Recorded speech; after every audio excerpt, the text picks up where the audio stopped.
जी हाँ मेरे दोस्तों, जैसा कि थंबनेल में आपको दिख रहा है, आज की वीडियो में मैं आपको एमजे ट्रेन हिस्ट्री के पूरे सिलेबस के मोस्ट इंपॉर्टेंट वीवीआई प्रश्नों और उसके उत्तरों को भी कंप्लीट करवाने वाला हूँ। मीन्स कह सकते हैं कि आज का जो वीडियो है आप लोगों के लिए काफ़ी हेल्पफुल होने वाला है और आज का जो वीडियो है आप लोगों के लिए महासंग्राम होने वाला है ना।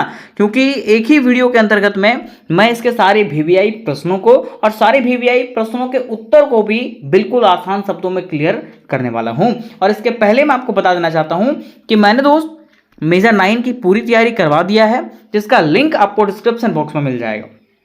और अगर आपको मेरे व्हाट्सएप ग्रुप में जुड़ना होगा तो उसका भी लिंक आपको डिस्क्रिप्शन बॉक्स में ही दिया गया है। तो चलिए मेरे दोस्त, मैं आपको बताता हूं कि आखिर एमजे ट्रेन हिस्ट्री में कौन से वीवीआई क्वेश्चनों का उत्तर मैं आपको करवाऊंगा। ठीक है, तो देखिए पहले क्वेश्चन में दोस्तों मैं आपको बताऊंगा प्रथम विश्व युद्ध के कारण और प्रभाव।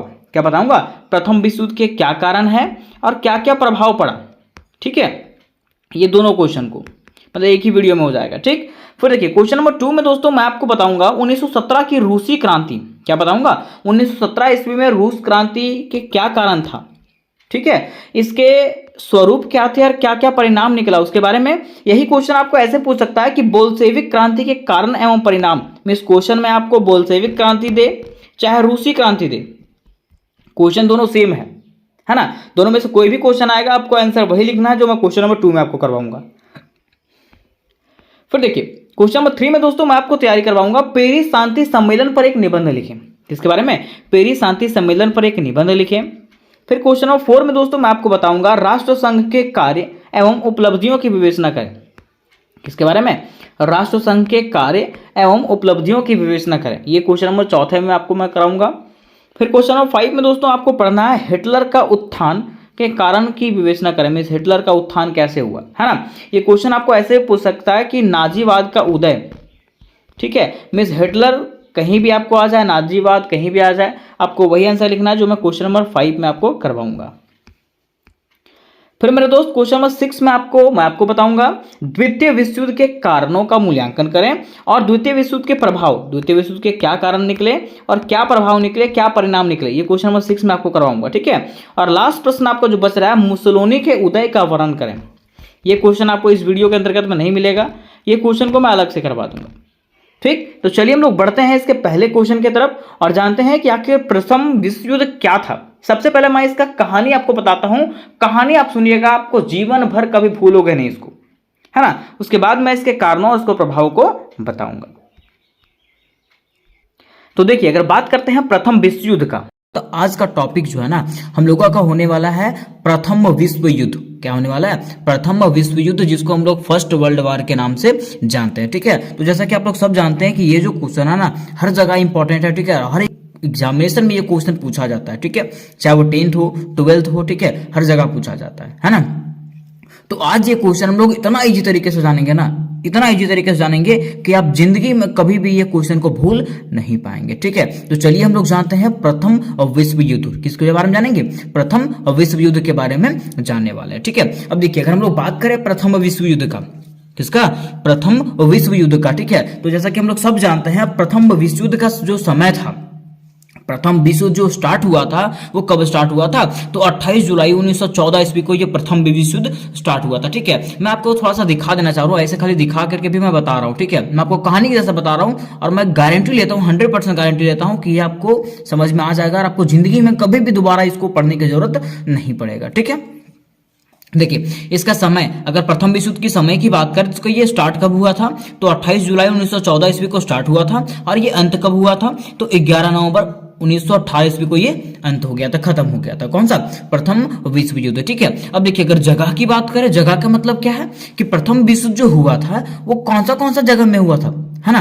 तो ये यूरोप में भी हुआ था, एशिया में भी हुआ था और अफ्रीका में भी हुआ था। कहाँ हुआ था? यूरोप में हुआ था, एशिया में हुआ था और अफ्रीका में ये युद्ध हुआ था। ठीक है, अब देखिए तीसरा बात आता है दोस्तों कि माध्यम, कि आखिर ये कौन सा माध्यम से ये युद्ध लड़ा गया। ठीक है, तो देखिए ये जो युद्ध है वो जल के माध्यम से भी, थल के माध्यम से और वायु के, कहने का मतलब है जल सेना के द्वारा भी, थल सेना के द्वारा भी और वायु सेना के द्वारा भी ये युद्ध लड़ा गया। ठीक है, अब देखिए यहाँ पे आपको बताया गया था जगह यूरोप, एशिया और अफ्रीका। तो आप इसका पैमाना लगा सकते हैं ना कि ये युद्ध जो है कितना विकराल रहा होगा। ठीक है, जब तीन तीन यहाँ पे महादेश आ गए तो आप सोच सकते हैं, आप पैमाना लगा सकते हैं कि ये युद्ध कितना विकराल रहा होगा, कितना खतरनाक रहा होगा। ठीक है, अब देखिए यहाँ पे बात आता है चौथा में कुल देश, कि इसमें आखिर कितने देश शामिल थे, ये सब बात तो उठेगा ही मन में। ठीक है, तो देखिए अगर मैं आपको बताना चाहता हूं कि इसमें कुल देश जो था ना वो 37 देश शामिल थे, मीन 37 देश शामिल था ये प्रथम विश्व युद्ध में, है ना। तो हम लोग ऐसे ही जान जाएंगे कि ये युद्ध जो था इतना खतरनाक था, इसमें 37 देश शामिल थे।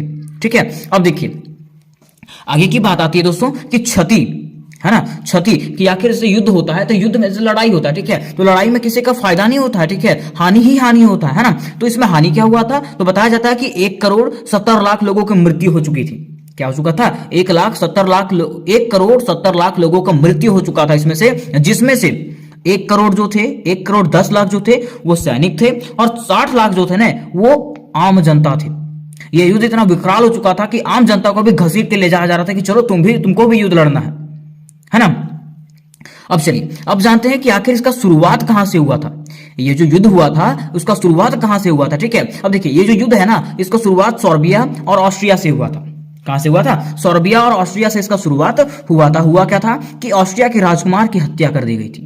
क्या किया गया था दोस्तों, ऑस्ट्रिया के राजकुमार की हत्या किया गया था। ठीक है, अब इतना ही जानिए। ठीक है, उसके आगे जब मैं कहानी बताऊंगा ना अभी, ठीक है, तो आपके माइंड में वो सेट होते चला जाएगा। ठीक है, अब देखिए ये जो युद्ध है वो दो गुटों के बीच में लड़ा गया था। ठीक है, मित्र राष्ट्र और धुरी राष्ट्र। कौन सा, मित्र राष्ट्र और धुरी राष्ट्र। ठीक है, और मित्र राष्ट्र में क्या कौन कौन से देश शामिल थे, तो रूस, Serbia, England, France, America, Japan. ठीक है, ये किसमें शामिल थे, मित्र राष्ट्र में शामिल थे। किसमें, मित्र राष्ट्र में। ठीक है, और धुरी राष्ट्र में कौन से थे, तो जर्मनी, ऑस्ट्रिया, तुर्की और इटली। ठीक है, ये सब जो है ना वो धुरी राष्ट्र में शामिल थे। ठीक है, यहां तक आपको बस दिखाया गया कि क्या क्या स्वरूप था ये। ठीक है, कि प्रथम विश्व युद्ध में क्या क्या हुआ था। ठीक है, अब हम लोग मेन टॉपिक पे जाते हैं, कहानी पे जाते हैं। ठीक है, कि आखिर ये युद्ध हुआ कैसे था, है ना, आखिर ये युद्ध हुआ कैसे था और क्या क्या हुआ था ये युद्ध में। ठीक है, अब देखिए अब थोड़ा सा ध्यान से सुनिएगा आप लोग। ठीक है, क्योंकि अब आपको कहानी बताया जाने वाला है और ये आपके माइंड में हमेशा के लिए सेट हो जाएगा। ठीक है, देखिए दोस्तों जैसा कि मैंने आपको बताया था ये जो युद्ध है वो सर्बिया और ऑस्ट्रिया के बीच में हुआ था। इसके बीच में हुआ था, सर्बिया और ऑस्ट्रिया के बीच में हुआ था। हुआ क्या था कि यहाँ पे जो है ना ऑस्ट्रिया के राजकुमार की हत्या कर दी गई थी। किसके, ऑस्ट्रिया हंगरी के राजकुमार जो है उसका हत्या कर दिया गया था। अब मान लीजिए आपके देश का कोई प्रधानमंत्री है, ठीक है, आपके देश के प्रधानमंत्री को कोई मार देगा तो आपको आपत्ति होगा कि नहीं होगा, जरूर होगा। तो यहीं पे हुआ क्या था कि ऑस्ट्रिया के राजकुमार जो था उसका राजकुमार उसको क्या कर दिया गया था, मार दिया गया था। किसके, ऑस्ट्रिया के राजकुमार को मार दिया गया था। ठीक है, अब जब ऑस्ट्रिया के राजकुमार को मार दिया गया ना तो अब ऑस्ट्रिया को आया गुस्सा, ठीक है, कि मेरे राजकुमार को मार दिया गया। अब जो है ना ऑस्ट्रिया को पता चलता है, भनक लगता है थोड़ा सा, ठीक है, कि इसका जो हत्या किया गया है, ऑस्ट्रिया के राजकुमार का जो हत्या किया गया है वो किसके द्वारा किया गया है, तो सर्बिया के संगठन के द्वारा, आतंकवादी संगठन के द्वारा जो है ना क्या किया गया है, हमारे राजकुमार को मारा गया है। ठीक है, उस समय ऑस्ट्रिया के शासक कौन थे, फ्रांस जोसेफ थे। कौन थे, फ्रांस जोसेफ थे इसके शासक। ठीक है, और इसके उत्तराधिकारी कौन थे, फ्रांसिस फर्डिनेंट। कौन थे, फ्रांसिस फर्डिनेंट। ठीक है, याद रखिएगा कि किसके शासक को मार दिया गया था, किसके राजकुमार को मारा गया था, ऑस्ट्रिया के राजकुमार को मार दिया गया था। ठीक है, और किसके द्वारा मारा गया था, तो सर्बिया के आतंकवादी संगठन के द्वारा मार दिया गया था। ठीक है, अब क्या हुआ, तो अब जो है ना ऑस्ट्रिया क्या करता है, सर्बिया को 1 महीना का समय देता है।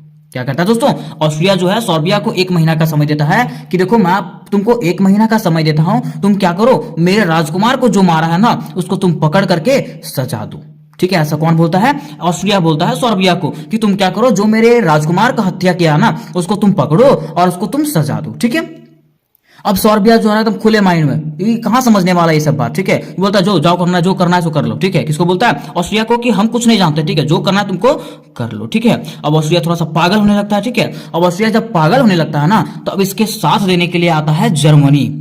किसका साथ देने के लिए आता है, जर्मनी जो है ना ऑस्ट्रिया का साथ देने के लिए आता है। ठीक है, अब क्या होता है, जब जर्मनी ऑस्ट्रिया की तरफ आ जाता है ना दोस्तों तो इसका सत्ता हड़बड़ाने लगता है। ठीक है, ये कांपने लगता है डर के। कौन, सर्बिया जो है ना वो डर से कांपने लगता है। ठीक है, अब आखिर कांपने क्यों लगता है, तो आपको बताया जाता है, जैसे देखिए कि जर्मनी उस समय छोटा सा देश था, जर्मनी था तो छोटा सा देश, ठीक है, लेकिन शक्तिशाली इतना था ना कि दूसरे देश के डर से थर थर कांपते थे। किसके डर से, जर्मनी के डर से, है ना। तो अब हुआ क्या कि जैसे ही जर्मनी इसके साथ में आया, ऑस्ट्रिया के साथ में आया, ठीक है, तो सर्बिया जो है ना हड़बड़ाने लगा, ठीक है, डर से कांपने लगा, ठीक है, कि अब मैं क्या करूंगा, ठीक है, अब मेरे साथ क्या हो जाएगा, ठीक है। अब क्या हुआ कि सर्बिया का साथ में आ गया रूस। कौन आ गया? रूस आ गया सर्बिया के साथ में, ठीक है। अब देखिए हुआ क्या, अब यहां से कहानी स्टार्ट होता है, ठीक है। देखिए युद्ध किसके किसके बीच में था? सर्बिया और ऑस्ट्रिया के बीच में, ठीक है। लेकिन यहाँ पे ऑस्ट्रिया का साथ देने के लिए आया जर्मनी, ठीक है, और सर्बिया का साथ देने के लिए कौन आ गया? रूस आ गया, ठीक है। और जब रूस इसके सामने आ गया ना, जर्मनी के सामने, तो जर्मनी का ईगो हट हो गया। क्या हो गया? ईगो हट हो गया। अरे मेरे सामने तुम युद्ध लड़ने के लिए आ गया। किसको बोलता है? रूस को बोलता है। क्यों? क्योंकि जर्मनी एक छोटा सा देश था, लेकिन ताकत इसके अंदर भरपूर था। छोटा पैकेट बड़ा धमाका बोलते हैं ना, ठीक है, वैसे था तो एकदम छोटा सा देश, ठीक है, लेकिन ताकत जो था ना कूट कूट के भरा हुआ था इसके अंदर, जर्मनी के अंदर। इसलिए इसके अंदर अकड़ भी था। जैसे देखते हैं ना अपना समाज में कि जिसके पास अकड़ रहता, जिसके पास पैसा रहता है, उसके पास अकड़ भी रहता है, ठीक है। जो शक्तिशाली रहता है वो अकड़ता भी है। तो जर्मनी भी बिल्कुल सेम वैसा ही कंडीशन था। जर्मनी भी शक्तिशाली था, और जब इसके सामने में रूस आ गया ना, ठीक है, तब इसका ईगो हर्ट हुआ कि तुम मेरे सामने आ गया। अब जर्मनी जो है ऑस्ट्रिया को बोलता है कि तुम भूल जाओ, ठीक है, कि तुम्हारा युद्ध जो था वो सर्बिया के साथ था, सो ठीक है, अब तुम लोग दोनों साइड हो जाओ यहां से। सर्बिया और ऑस्ट्रिया जो है तुम लोग दोनों साइड हो जाओ, ठीक है। अब मैं किससे युद्ध करूंगा? जर्मनी बोलता है अब मैं युद्ध करूंगा किससे? रूस से, ठीक है। अब मैं मारूंगा किसको? रूस को मारूंगा, ठीक है। कौन बोलता है? जर्मनी, ठीक है, कि तुम लोग साइड हो जाओ, सर्बिया और ऑस्ट्रिया साइड हो जाओ, ठीक है। अब मैं किसको मारूंगा? रूस को मारूंगा, है ना। अब देखिए यहाँ पे जर्मनी क्या करता है, जर्मनी जो है ना रूस के खिलाफ युद्ध का घोषणा कर देता है। वो कब करता है? 1 अगस्त 1914 ईस्वी को जो है रूस के खिलाफ जो है युद्ध का घोषणा कर देता है। देखिए यहाँ पे जो युद्ध स्टार्ट हुआ था ऑस्ट्रिया और सर्बिया के बीच में, ऑस्ट्रिया जो उसको 1 महीना का समय दिया था, 26 जुलाई 1914 ईस्वी को, ठीक है, और उसके बाद ये युद्ध जो है 28 जुलाई को स्टार्ट हो जाता है, ठीक है। तो यहां तक देखिए हुआ क्या था कि जर्मनी जो है रूस के खिलाफ युद्ध का घोषणा कर देता है। कब? 1 अगस्त 1914 ईस्वी को, ठीक है। अब देखिए अब क्या होता है, अब जब जर्मनी रूस के खिलाफ युद्ध का घोषणा करता है ना, तो रूस भी इससे डरने लगता है, ठीक है। क्यों? क्योंकि मैंने आपको बताया था जर्मनी था तो छोटा सा देश, लेकिन शक्ति इसके अंदर कूट कूट के भरा हुआ था, ठीक है। अब क्या होता है कि जब रूस के खिलाफ जर्मनी युद्ध का घोषणा कर देता है ना, तो रूस का एक दोस्त था, कौन? फ्रांस, ठीक है। अब रूस जो है फ्रांस को बोलता है कि देखना ये जो जर्मनी है वो बड़ा उड़ रहा है, ठीक है, मतलब जर्मनी अपना शक्ति का दिखावा कर रहा है, ठीक है, कि हम ताकतवर हैं, है ना। अब रूस जो है फ्रांस को इसलिए बोल रहा होता है, ठीक है, क्योंकि फ्रांस जो है ना जर्मनी का पड़ोसी होता है। फ्रांस क्या होता है? जर्मनी का पड़ोसी होता है। आप लोग सब जानते हैं, हम लोग सब जानते हैं कि पड़ोसी आस पड़ोसी में किसी का बनता नहीं है, तो जर्मनी का भी फ्रांस से बनता नहीं था, ठीक है। अब फ्रांस क्या करता है, जर्मनी को जाके पूछने के लिए जाता है, ठीक है, कि तुम रूस से युद्ध क्यों लड़ रहा है, ठीक है, रूस के खिलाफ युद्ध का घोषणा क्यों कर दिया। अब जर्मनी को फिर से युद्ध हट हो जाता है इसका, जर्मनी को फिर से गुस्सा आता है। अब जर्मनी क्या करता है, फ्रांस के खिलाफ भी युद्ध का घोषणा कर देता है, ठीक है, कि अब रूस को छोड़ दो, अब तुमको ही पहले मार लेंगे। कौन बोलता है? जर्मनी बोलता है कि अब रूस को छोड़ दो, ठीक है, अब किसको मारेंगे? फ्रांस को ही मार लेंगे, ठीक है। अब देखिए यहाँ पे क्या हुआ था कि 1 अगस्त 1914 ईस्वी को ये रूस के खिलाफ युद्ध का घोषणा किया था, है ना। उसके बाद तुरंत 3 अगस्त 1914 ईस्वी को जो है जर्मनी जो है ना फ्रांस के खिलाफ युद्ध का घोषणा कर देता है, ठीक है, कि अब रूस खत्म हो गया, ठीक है, अब तुमको ही पहले मार लेंगे, तुमको भी मारेंगे, ठीक है, एक साथ दोनों को मारेंगे। कौन बोलता है? जर्मनी, ठीक है। अब देखिए जर्मनी जब ऐसा बोल रहा है ना कि एक साथ दोनों युद्ध लड़ने के लिए तैयार है, तो वो आप सोच सकते हैं कि कितना शक्ति होगा उसके अंदर, ठीक है। अब जर्मनी क्या होता है, फ्रांस को मारने के लिए तैयार भी हो जाता है। कौन? जर्मनी। और क्या होता है, वो जर्मनी जो है ना बेल्जियम के रास्ते से फ्रांस जाता है, बेल्जियम के समुद्री रास्ते से कहां जाता है? फ्रांस जाता है, फ्रांस को मारने के लिए, ठीक है। अब जब जैसे वो बेल्जियम में एंट्री करता है ना जर्मनी, ठीक है, तो बेल्जियम का सत्ता जो है ना वो क्या हो जाता है? हिलने लगता है, ठीक है। क्यों? क्योंकि इतना बड़ा देश जो था जर्मनी, इतना शक्तिशाली देश जो है बेल्जियम में घुस गया, तो बेल्जियम तो डरेगा ही ना, तो बेल्जियम यहाँ पे डरने लगा, ठीक है। और जब बेल्जियम यहाँ पे डरने लगा ना, तो बेल्जियम का एक साथी था इंग्लैंड, देख रहे हैं कहां कहां कैसे कैसे आ रहा है सब, ठीक है। बेल्जियम का एक साथी देश था, कौन? इंग्लैंड, ठीक है। अब बेल्जियम जो है इंग्लैंड को बोलता है देखो ना जर्मनी यहाँ पे घुस रहा है, ठीक है, हम क्या करें, हम तो डर रहे हैं, ठीक है। अब इंग्लैंड क्या करता है, इंग्लैंड जो है जर्मनी को चेतावनी देता है कि ए जर्मनी, तुम यहां घुसने का कोशिश मत करो।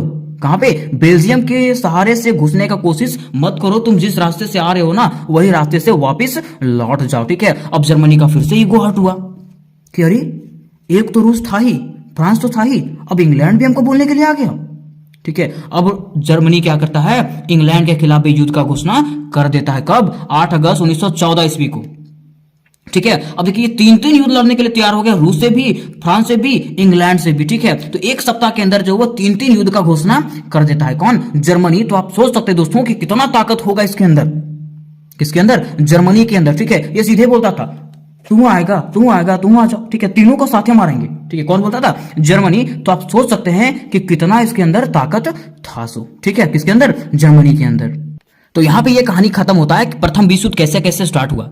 ठीक है, एक बार फिर से रिवाइज कर लेते हैं। ठीक है, ये युद्ध स्टार्ट किसके किसके बीच में हुआ था? सर्बिया और ऑस्ट्रिया के बीच में स्टार्ट हुआ था। ठीक है, और ऑस्ट्रिया जो है वो बोला था 1 महीना का समय दिया था। क्यों? क्योंकि ऑस्ट्रिया के राजकुमार को मार दिया गया था सर्बिया के आतंकवादी संगठन के द्वारा। तो ऑस्ट्रिया जो है सर्बिया को 1 महीना का समय देता है 26 जुलाई को। ठीक है, कि तुम क्या करो, 1 महीना का तुमको समय है, तुम जो हमारे राजकुमार को हत्या किया है, ठीक है, हमारे राजकुमार को जो मारे हैं उसको तुम ढूंढो और उसको सजा दो। ठीक है, लेकिन सर्बिया जो इसको हल्के में ले लेता है ना। उसके बाद क्या होता है? जर्मनी की तरफ, ऑस्ट्रिया की तरफ जर्मनी आ जाता है, और जब जर्मनी आता है ऑस्ट्रिया की तरफ तब सर्बिया डरने लगता है। जब सर्बिया डरने लगता है ना तो सर्बिया की तरफ रूस आ जाता है। ठीक है, और जब रूस इसके साथ आ जाता है तो जर्मनी का ईगो हट हो जाता है, और जर्मनी का जब ईगो हट होता है ना तो जर्मनी क्या करता है? रूस के खिलाफ युद्ध का घोषणा कर देता है। कब? 1 अगस्त 1914 ईस्वी को। ठीक है, और जब इसके खिलाफ युद्ध का घोषणा करता है तो रूस जो है ना, रूस थोड़ा सा डर के फ्रांस से बात करने जाता है। फ्रांस से बोलता है कि देखो ना, तुम्हारा पड़ोसी जो है ना थोड़ा सा उड़ रहा है, तुम्हारा पड़ोसी जो है थोड़ा सा ज्यादा उड़ रहा है। ठीक है, वो मेरे खिलाफ युद्ध का घोषणा किया है ना। अब क्या होता है? फ्रांस जो है जर्मनी से बात करने के लिए जाता है कि तुम काहे उसके युद्ध में पड़ रहा है, काहे उसको मारने जा रहा है? किसको? रूस को। ठीक है, अब जर्मनी को फिर से गुस्सा आ जाता है कि एक तो था ही, रूस तो था ही, अब मेरा पड़ोसी भी हमको बोलने आ गया। अब जर्मनी क्या करता है? इसके खिलाफ युद्ध का घोषणा कर देता है 3 अगस्त 1914 ईस्वी को। ठीक है, अब क्या होता है? जर्मनी जब फ्रांस को मारने के लिए जा रहा होता है बेल्जियम के रास्ते से, ठीक है, तो बेल्जियम थरथराने लगता है यहाँ पे, क्योंकि बेल्जियम एक छोटा सा देश था, है ना। तो बेल्जियम का एक साथी देश था इंग्लैंड। ठीक है, बेल्जियम इंग्लैंड को बोलता है कि देखो ना, यहां पे जर्मनी घुस गया है। तो इंग्लैंड जो है अब जर्मनी को बोलता है कि तुम जिस रास्ते से आए हो वही रास्ते से वापस लौट जाओ। ठीक है, अब जर्मनी को फिर से गुस्सा आता है कि रूस तो था ही, फ्रांस तो था ही, अब तुम भी आ गया है। कोई बात नहीं, तीनों को मारेंगे और एक साथ मारेंगे। ठीक है, और एक सप्ताह के अंदर जो वो तीन तीन युद्ध का घोषणा कर देता है। कौन? जर्मनी। और यहीं से स्टार्ट हो जाता है प्रथम विश्व युद्ध। ठीक है, ये युद्ध सर्बिया और ऑस्ट्रिया के बीच में था, लेकिन सर्बिया और ऑस्ट्रिया यहां से खत्म हो गए। ठीक है, ये युद्ध कहां कहां हो गया? जर्मनी हो गया, जर्मनी से स्टार्ट हुआ, रूस, फ्रांस, इंग्लैंड एक तरफ और जर्मनी अकेले एक तरफ। ठीक है, आप सोच सकते हैं कि जर्मनी के अंदर कितना शक्ति भरा होगा कि वो एक साथ तीन तीन युद्ध लड़ने के लिए तैयार हो गया कि तुम भी आ जाओ, तुम भी आ जाओ, तुम भी आ जाओ, तुमको भी मारेंगे और तुमको भी मारेंगे। ठीक है, तो उम्मीद करते हैं दोस्तों कि ये क्वेश्चन आपको समझ में आ गया होगा। ठीक है, ये तो कहानी हो गया। अब हम लोग इसके आगे वाला टॉपिक में जो है ना, पार्ट 2 में जो है ना, प्रथम विश्व युद्ध के कारण को समझेंगे। ठीक है, और बड़ा ही इजी तरीके से उसको समझने वाले हैं। अगर आपको ये समझ में आता है, अगर ये टॉपिक आपको समझ में आया होगा तो वीडियो को लाइक करें, चैनल को सब्सक्राइब करें और अपने दोस्तों में शेयर करें इसको। ठीक है दोस्तों, इसके पिछले वाले वीडियोस में हम लोगों ने प्रथम विश्व युद्ध के बारे में जाना था। ठीक है, कि आखिर वर्ल्ड वार क्या है और प्रथम विश्व युद्ध क्यों हुआ था, है ना। उसके कहानी को समझे थे कि कैसे कैसे इसका प्रोसेस हुआ, कि ये विश्व युद्ध कहां से स्टार्ट हुआ था। ये चीज को हम लोग बेटर तरीके से समझ गए थे। ठीक है, लेकिन उसमें से हम लोग ये चीज को डील नहीं किए थे कि आखिर प्रथम विश्व युद्ध का कारण क्या है ना, कि प्रथम विश्व युद्ध का कारण क्या है, क्या क्या यहाँ पे कारण हुआ जिसके वजह से प्रथम विश्व युद्ध स्टार्ट हुआ। ठीक है, तो चलिए हम लोग आज के वीडियोस में प्रथम विश्व युद्ध के कारण को समझेंगे। ठीक है, लेकिन मैं आपको एक बात बता देना चाहता हूं कि अगर इसके पहले, अगर आप ये वीडियोस देख रहे हैं तो इसके पहले जो है ना, पार्ट 1 देखना आपको नेसेसरी है, क्योंकि अगर पार्ट 1 आप नहीं देखेंगे ना तो पार्ट 2 आपको समझ में आने वाला नहीं है। ठीक है, तो जरूर से जरूर आप क्या करें, पार्ट 1 को देख लें, तभी आपको ये वीडियो जो है ना एकदम 100% समझ में आ जाएगा। ठीक है, लेकिन पार्ट 1 को देखेंगे तभी। ठीक है, अब देखिए यहां पे बात आता है कि प्रथम विश्व युद्ध के कारण का, कि आखिर प्रथम विश्व युद्ध क्यों हुआ था। वर्ल्ड वार जो हुआ था ना, ये दुनिया का क्या था, खतरनाक युद्ध था। ठीक है, ये पूरा विश्व व्यापी युद्ध था, है ना। तो आखिर ये युद्ध हुआ क्यों था, क्या कारण था इसका। तो देखिए हम लोग को लिखना इस तरह से, पहला जो कारण था ना इसका पहला कारण क्या था, यूरोपीय शक्तियों का संतुलन बिगड़ना। पहला कारण क्या था, यूरोपीय शक्तियों का संतुलन बिगड़ना। ठीक है, अब यहाँ पे यूरोपीय शक्तियों का संतुलन बिगड़ना कहने का मतलब क्या है, यहाँ पे क्या बोल रहा, पॉइंट क्या बोल रहा है, यूरोपीय शक्तियों का संतुलन बिगड़ना। कहने का मतलब है कि यूरोप के जो शक्ति थे, यूरोप के जो देश थे ना, उसका क्या हो चुका था, संतुलन बिगड़ चुका था, वो आपस में ही टूटने फूटने लगे थे। अब ऐसा क्यों हो चुका था, तो चलिए हम लोग जानते हैं कि ऐसा क्यों हुआ था। ठीक है, तो मैं आपको कहानी के जैसा बताऊंगा और आप क्या करिए, आप क्या कीजिएगा, अपने भाषा में इसको लिखने का प्रयास कीजिएगा। ठीक है। और अगर आप कहानी के साथ समझ जाते हैं ना तो अपने भाषा में जो है 3-4 पेज आप लिख सकते हैं, ठीक है। देखिए हुआ क्या था कि 1871 ईस्वी में, कब 1871 ईस्वी में जर्मनी का एकीकरण किया गया, ठीक है। और इस जब 1871 ईस्वी में जर्मनी का एकीकरण किया गया ना तो इसके पहले जो था ना जर्मनी एक छोटा सा देश था, ठीक है। और ये ताकतवर भी नहीं था, मतलब ये खोखला था पूरा, कौन, जर्मनी। लेकिन जैसे ही 1871 ईस्वी में बिस्मार्क ने, किसने, बिस्मार्क ने जर्मनी का एकीकरण किया, ठीक है। तो इसका विकास इतना तेजी से हुआ ना, जर्मनी का विकास इतना तेजी से हुआ कि इसके आमने सामने के जो देश थे, इंग्लैंड, फ्रांस, रूस, ये फीके पड़ने लगे। क्या होने लगे, फीके पड़ने लगे, ठीक है। अब इंग्लैंड को, रूस को और फ्रांस को ये ऐसा लगने लगा ना कि जर्मनी जो है ना थोड़ा सा ज्यादा बढ़ रहा है। किसको लगने लगा, इंग्लैंड को, रूस को और फ्रांस को लगने लगा, ठीक है, कि जर्मनी जो है ना थोड़ा सा ज्यादा तेज बनने लगा, ठीक है। तो अब जो है ना इन लोग जो है ना जर्मनी को गिराने का प्रयास करने लगा, जर्मनी को क्या करने लगा, गिराने का प्रयास करने लगा, ठीक है। और इसी को कहा जाता है क्या, यूरोपीय शक्तियों का संतुलन बिगड़ना, ठीक है। अब देखिए ये लोग आपस में ही टूटने फूटने लगे, आपस में क्या होने लगे, टूटने फूटने लगे, ठीक है। और यहीं से जो है प्रथम विश्व युद्ध का प्रारंभ होता है, ठीक है, शुरुआत होता है यहां से प्रथम विश्व युद्ध का, ठीक है। तो आप समझ गए कि पहला इसका कारण क्या है। अब हम लोग समझते हैं इसका दूसरा कारण। अब देखिए दोस्तों, अगर हम लोग बात करें प्रथम विश्व युद्ध के दूसरे कारण का, प्रथम विश्व युद्ध के दूसरे कारण का, तो इसका दूसरा कारण क्या था, गुप्त संधियों एवं गुटों का निर्माण। क्या है, गुप्त संधियों एवं गुटों का निर्माण। अब इसका मतलब क्या होता है, तो यहाँ पे क्या हुआ था, जैसा कि मैंने आपको बताया था, यहाँ का यूरोपीय देश का जो है ना संतुलन बिगड़ने लगा था, यूरोपीय शक्तियों का संतुलन बिगड़ने लगा था, ठीक है। और यहाँ पे यूरोपीय देश जो है ना वो क्या करने लगे, संधि करने लगे, ठीक है, आपस में एकदम गुप्त संधि करने लगे, दूसरे देशों को ना बताते हुए लोग क्या करने लगे, संधियां करना स्टार्ट कर दिए, ठीक है। उसमें सबसे पहला क्या था, जर्मनी। कौन था, जर्मनी, ठीक है। जर्मनी जो है वो क्या करता है, सारे देशों के साथ संधि करना स्टार्ट कर देता है, ठीक है। देखिए सबसे पहले ये किसके साथ संधि करता है, तो ऑस्ट्रिया हंगरी के साथ संधि करता है, इसके साथ में, ऑस्ट्रिया हंगरी के साथ में ये संधि करता है, कौन, जर्मनी। और कब करता है, 1879 ईस्वी में, ठीक है। कब करता है, 1879 ईस्वी में, ठीक है। अब देखिए उसके पहले जो है ना ऑस्ट्रिया हंगरी से संधि करने के पहले जो है वो रूस से संधि करता है, किससे, रूस से संधि करता है। कब कब करता है, तो 1881 ईस्वी में करता है। और 1887 ईस्वी में जो है ना रूस के साथ संधि करता है, कौन, जर्मनी, ठीक है। क्योंकि आपको बताया थे कि जर्मनी एक छोटा सा देश था, जर्मनी कैसा था, एक छोटा सा देश था। लेकिन जैसे ही बिस्मार्क ने 1871 ईस्वी में इसका एकीकरण किया ना, धीरे धीरे ये इतना विकसित हो गया, इतना विकसित हो गया कि उसके आसपास के देश जो है ना उसको देख करके तिलमिलाने लगे, ठीक है, कि आखिर इसका विकास इतना तेजी से कैसे होने लगा, ठीक है।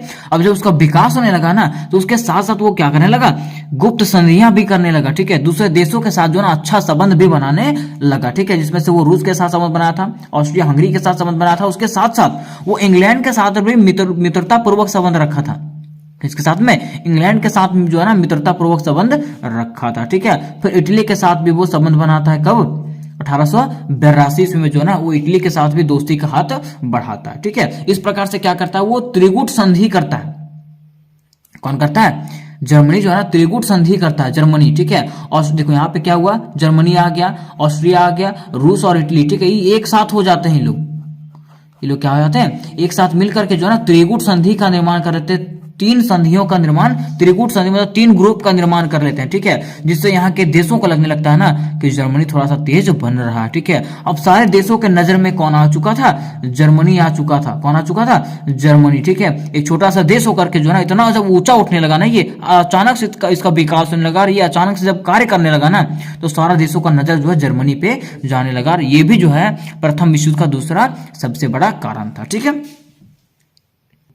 अब देखिए इसका तीसरा जो कारण है, इसका प्रथम विश्व का तीसरा जो कारण है वो क्या है, जर्मनी फ्रांस की शत्रुता, ठीक है। कहने का मतलब है कि प्रथम विश्व का तीसरा सबसे बड़ा कारण था कि जर्मनी और फ्रांस के बीच में क्या, शत्रुता, ठीक है, दुश्मनी, है ना। जर्मनी और फ्रांस जो था ना अड़ोसी पड़ोसी थे, क्या थे, अड़ोसी पड़ोसी थे। और हम लोग सब जानते हैं, ठीक है, कि हम लोगों के आस पड़ोस में कभी भी किसी का बनता नहीं है, ठीक है। ये उसको मार रहा है तो ये इसको मार रहा है, ठीक है, ये इसके बारे में बुरा बोल रहा है तो ये इसके बारे में बुरा बोल रहा है, ठीक है। लेकिन यहाँ पे जर्मनी जो है ना हालांकि में गलती किया था, क्या किया था, जर्मनी जो है ना फ्रांस के जो शहर था, ठीक है।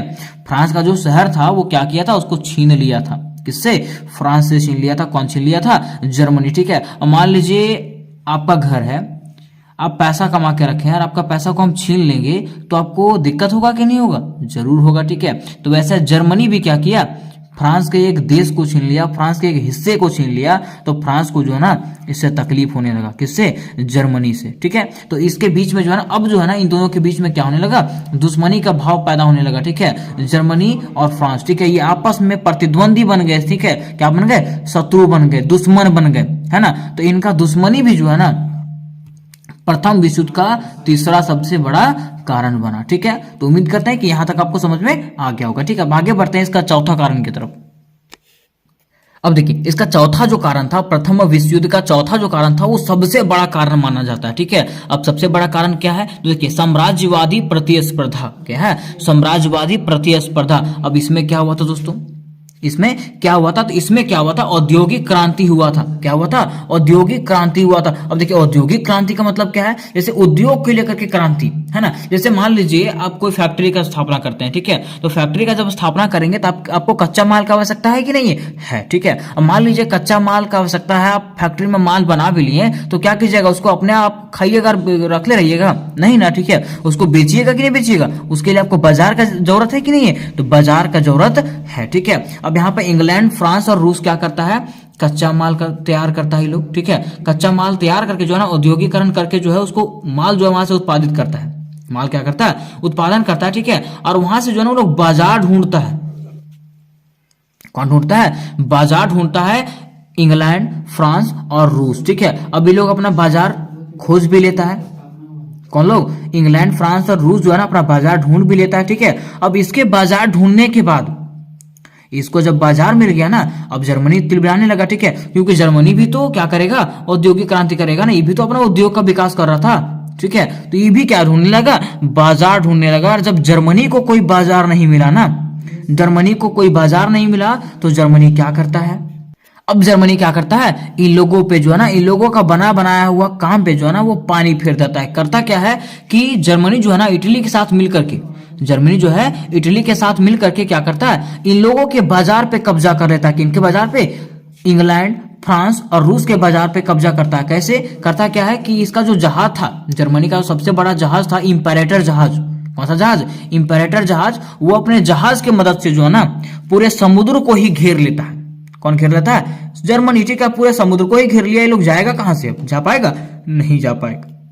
तो जहां से उन लोगों का जाने का रास्ता था, ठीक है, ये बाजार तो यहां से बना के रखे थे ये लोग, ठीक है, लेकिन इसके बीच वाला रास्ता को ये क्या कर लिया, घेर लिया, ठीक है। कौन? जर्मनी। अब यहां से ये लोग जाएगा कैसे, ठीक है। अब यहां से ये लोग जा नहीं पाएगा। अब पूरा बाजार पर किसका कब्जा हो गया? जर्मनी का कब्जा हो गया, ठीक है। अब देखिए उधर तो दुश्मनी था ही, अब और भी दुश्मनी हो जाता है इंग्लैंड, फ्रांस और रूस का जो है किसके साथ में, जर्मनी के साथ में, क्योंकि ये लोग बाजार बना के रखा था, ठीक है। और इन लोगों का बाजार छीन कौन लिया? जर्मनी छीन लिया। और आप खाना बना के रखिएगा, आपका खाना को छीन लेगा तो आपको गुस्सा आएगा कि नहीं आएगा? जरूर आएगा, ठीक है। तो वैसा यहाँ पे हुआ था, इंग्लैंड, फ्रांस और रूस जो है अपना बाजार बना करके रखे थे, अपना खाना बना करके रखे थे, ठीक है। लेकिन जर्मनी आता है और जबरदस्ती क्या करता है, उसके बाजार को छीन लेता है, ठीक है।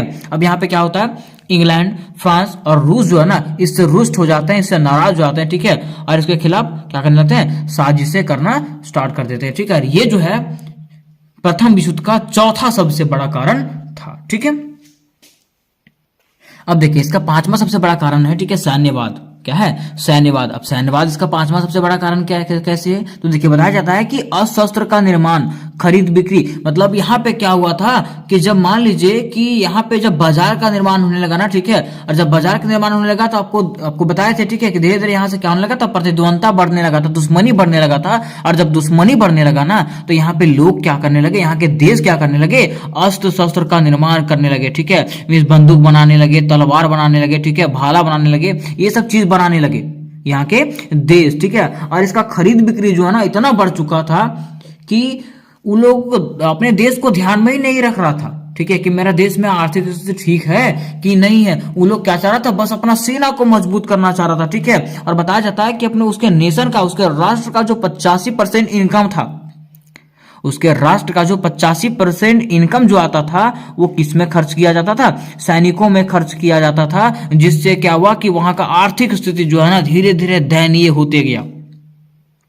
वो जर्मनी को हराने के चक्कर में जो है ना क्या करने लगे, अपना 85% इनकम जो है, 85% आय जो है ना वो अपने सैनिकों को देने लगे, अपने सैनिकों पे खर्च करने लगे, अपने सैनिकों को मजबूत करने में खर्च करने लगे। और यहीं से क्या होता है, इन लोगों का आर्थिक स्थिति खराब होने लगता है। ठीक है, और ये भी जो है पांचवा कारण बनता है प्रथम विश्व युद्ध का। ठीक है, अब देखिए इसका छठा जो कारण था, ठीक है, छठा कारण क्या है, उग्र राष्ट्रवाद। क्या है, उग्र राष्ट्रवाद। उग्र राष्ट्रवाद कहने का मतलब क्या है कि ऑस्ट्रिया हंगरी में क्या हुआ था, स्लाव प्रजाति रहते थे। क्या रहते थे, स्लाव नाम के प्रजाति वहां पे रहते थे। तो स्लाव प्रजाति में क्या किया, रूस ने जो है ना आंदोलन को भड़का दिया। आंदोलन को कैसे भड़का दिया, ठीक है, तो यहाँ के लोगों को जो है ना इसके बुराइयां बताने लगा। ठीक है, कि ये जो प्रजाति है वो ठीक नहीं है ना, किसके बारे में, ये स्लाव प्रजाति के बारे में बुराइयां करने लगा। कौन, रूस। ठीक है, और यहाँ पे जैसे लड़ाई हुआ था, ठीक है, यहाँ पे जैसे होता है ना आंदोलन, ठीक है, आंदोलन तो चल ही रहा था, लेकिन रूस क्या करता है, इसमें घी डालने का काम करता है। ठीक है,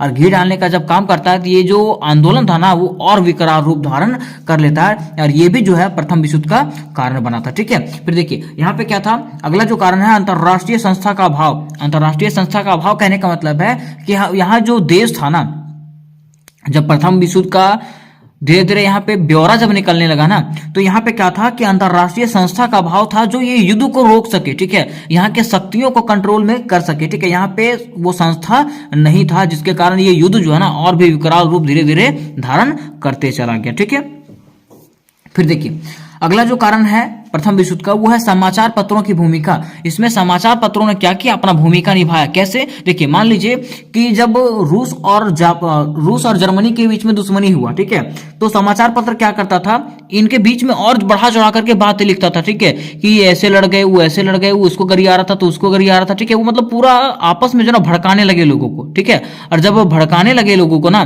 तो लोग जो है ना इसके प्रति जागरूक होने लगे। ठीक है, जागरूक कहने का मतलब है कि लोगों को लगने लगा कि नहीं ये बात सच है। ठीक है, और यहाँ पे जो ये युद्ध है ना वो और भी क्या होने लगा था, धीरे धीरे खतरनाक होने लगा था। ठीक है, अब देखिए इसका जो लास्ट कारण है जर्मनी के बढ़ते प्रभाव को रोकना। ठीक है, जर्मनी के बढ़ते प्रभाव को रोकना। ठीक है, अब देखिए यहाँ पे क्या हुआ था कि इंग्लैंड, फ्रांस, रूस जो था ना जर्मनी से पागल हो चुका था। जर्मनी से पागल हो चुका था क्योंकि जर्मनी जो है ना बहुत तेजी से विकास कर रहा था। ठीक है, और इसका विकास को देख करके वो लोग रह नहीं पा रहा था, वो लोग जलन से जो है ना मर रहा था। ठीक है, अब वो लोग क्या कर रहा था, इसके बढ़ते प्रभाव को रोकना चाह रहा था, क्योंकि जर्मनी जो है ना बहुत तेजी से आगे बढ़ रहा था, उन लोगों के बाजार को भी छीन लिया था। तो ऐसा वो लोग चाहेगा, नहीं चाहेगा। ठीक है, तो लोग क्या चाह रहा था कि जर्मनी के बढ़ते प्रभाव को रोकना। ठीक है, और यही जर्मनी के बढ़ते प्रभाव को रोकने के लिए यहाँ पे क्या हो गया, ये युद्ध खड़ा हो गया। ठीक है, और इसी को हम लोग जो है प्रथम विश्व युद्ध के नाम से जानते हैं। मीन्स कहने का मतलब ये है कि यहाँ पे जो था ये युद्ध में जो है ना एक तरफ जर्मनी था, ठीक है, और दूसरी तरफ जो था इंग्लैंड, फ्रांस, रूस वगैरह सब लोग आ गए थे, और एक तरफ जर्मनी अकेले ही यहाँ पे लड़ रहा था। ठीक है, क्योंकि जर्मनी जो था एक छोटे से समय में जो है ना बहुत तेजी से विकास करके वो विकसित हो चुका था। ठीक है, तो उम्मीद करते हैं कि ये आपको समझ में आ गया होगा कि क्या प्रथम विश्व युद्ध का कारण था, और आप इसको बेहतर तरीके से लिख भी सकते हैं। ठीक है, तो आज का क्वेश्चन हमारा होने वाला है बोल्शेविक क्रांति के कारण एवं परिणामों का वर्णन करें। क्वेश्चन क्या है, बोल्शेविक क्रांति के कारण एवं परिणाम का वर्णन करें कि बोल्शेविक क्रांति के क्या कारण थे, आखिर बोल्शेविक क्रांति जो हुआ था रूस में उसका क्या कारण था। ठीक है, तो सबसे पहले मैं आपको यह बता देना चाहता हूं कि बोल्शेविक क्रांति को ना दोस्तों और रूस की क्रांति के नाम से जाना जाता है। किसको, बोल्शेविक क्रांति को रूस की क्रांति के नाम से जाना जाता है, क्योंकि यह जो क्रांति है वो रूस में ही हुई थी। कहां पे, रूस में ही हुई थी, इसलिए इस क्रांति को, बोल्शेविक क्रांति को रूस की क्रांति के नाम से भी जाना जाता है। तो कभी अगर क्वेश्चन आपको इस प्रकार से भी दे दे कि रूस की क्रांति के कारण एवं परिणामों का वर्णन करें, तो आपको कंफ्यूज नहीं होना है, दोनों के दोनों क्वेश्चन क्या है, सेम है, और दोनों के आंसर को आपको सेम तरीके से लिखना है। ठीक है, चाहे कोई भी आप लिख सकते हो। ठीक है, तो आपको लिखना कैसे, आखिर शॉर्ट में बताना तो नहीं है ना, वहां पे तो लिखना पड़ेगा। तो लिखना किस प्रकार से, स्टार्ट हम लोग सबसे पहले करेंगे भूमिका से। कहां से, भूमिका से स्टार्ट करेंगे और लिखेंगे इस प्रकार से कि बोल्शेविक क्रांति को रूस की क्रांति के नाम से जाना जाता है। बोल्शेविक क्रांति को रूस की क्रांति के नाम से जाना जाता है, ऐसा तो मैंने आपको बता दिया था, है ना। जो विश्व की दूसरी महत्वपूर्ण क्रांतियों में से एक है, कहा जाता है कि जो विश्व का दूसरा महत्वपूर्ण क्रांतियों में से एक है। तो पहला कौन सा क्रांति है? तो पहला जो है ना 1789 ईस्वी के फ्रांसीसी क्रांति को माना जाता है। किसको? 1789 ईस्वी के फ्रांसीसी क्रांति को एक महत्वपूर्ण में सबसे पहला महत्वपूर्ण क्रांति माना जाता है, जिसके बाद ये दूसरा क्रांति आता है जिसको हम लोग बोल्शेविक क्रांति के नाम से जानते हैं। ठीक है, तो वही कहा गया है कि यह क्रांति 1789 ईस्वी के फ्रांसीसी क्रांति के पश्चात 1917 ईस्वी में हुआ था। यह जो क्रांति है वो 1789 ईस्वी के फ्रांसीसी क्रांति के पश्चात 1917 ईस्वी में हुआ था। कौन सा क्रांति? बोल्शेविक क्रांति। कहा जाता है कि 1789 ईस्वी में फ्रांसीसी क्रांति के अंदर जहां स्वतंत्रता और समानता के भाव को देखने को मिले थे, वहीं पे 1917 के रूसी क्रांति के समय सामाजिक और आर्थिक जीवन में समानता स्थापित करने का प्रयास किया गया।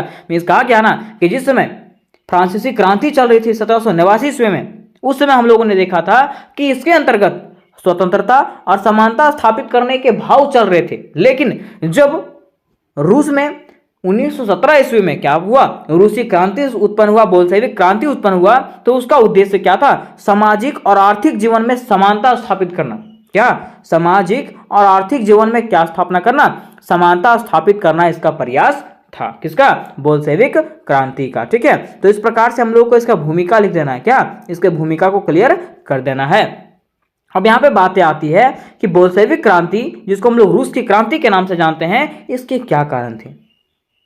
पॉइंट क्या आता है? बोल्शेविक क्रांति जिसको हम लोग रूस की क्रांति के नाम से जानते हैं, उसके कारण क्या थे? आखिर ये क्रांति हुआ क्यों था?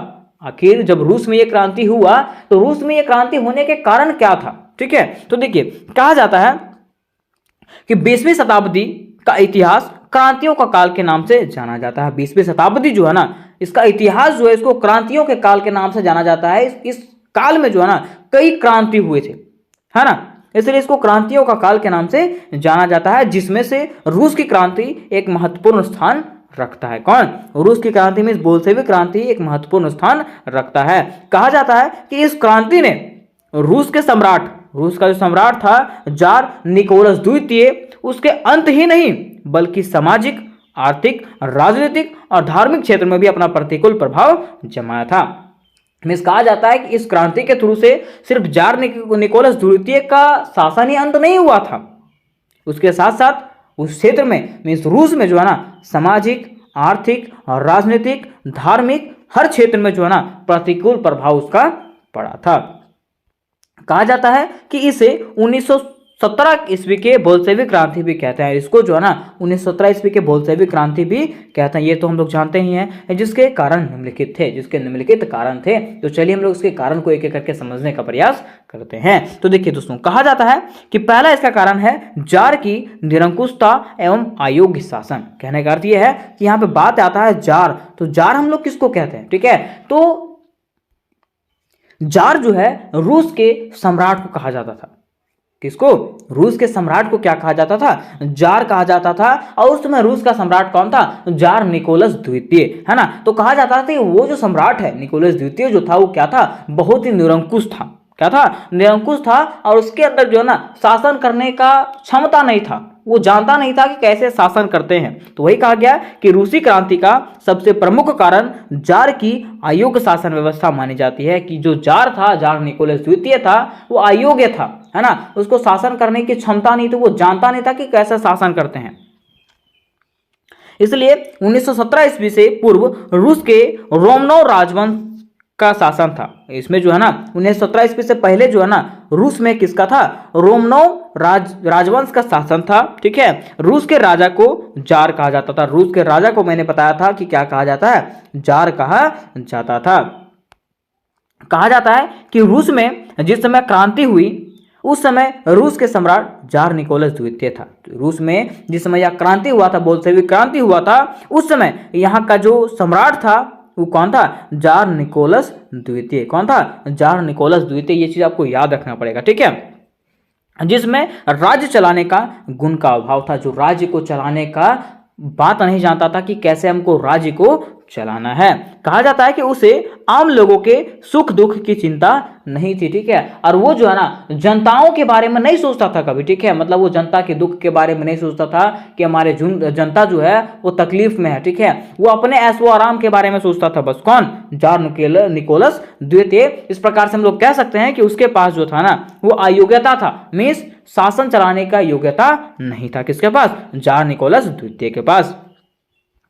उसके साथ साथ कहा जाता है कि गलत सलाहकारों के कारण उसकी निरंकुशता बढ़ती गई और जनता की स्थिति बद से बदतर होती गई, ठीक है, और उनके जो सलाहकार थे वो भी क्या थे? गलत थे, ठीक है, जहां जैसा राजा वैसा ही वहां का सलाहकार, ठीक है। कहा जाता है ना कि अंधेर नगरी और चौपट राजा, ठीक है, जैसा वहां का राजा था वैसा वहां का मंत्री वगैरह भी था, ठीक है, उसी के कारण जो है ना वो निरंकुश और होते गया।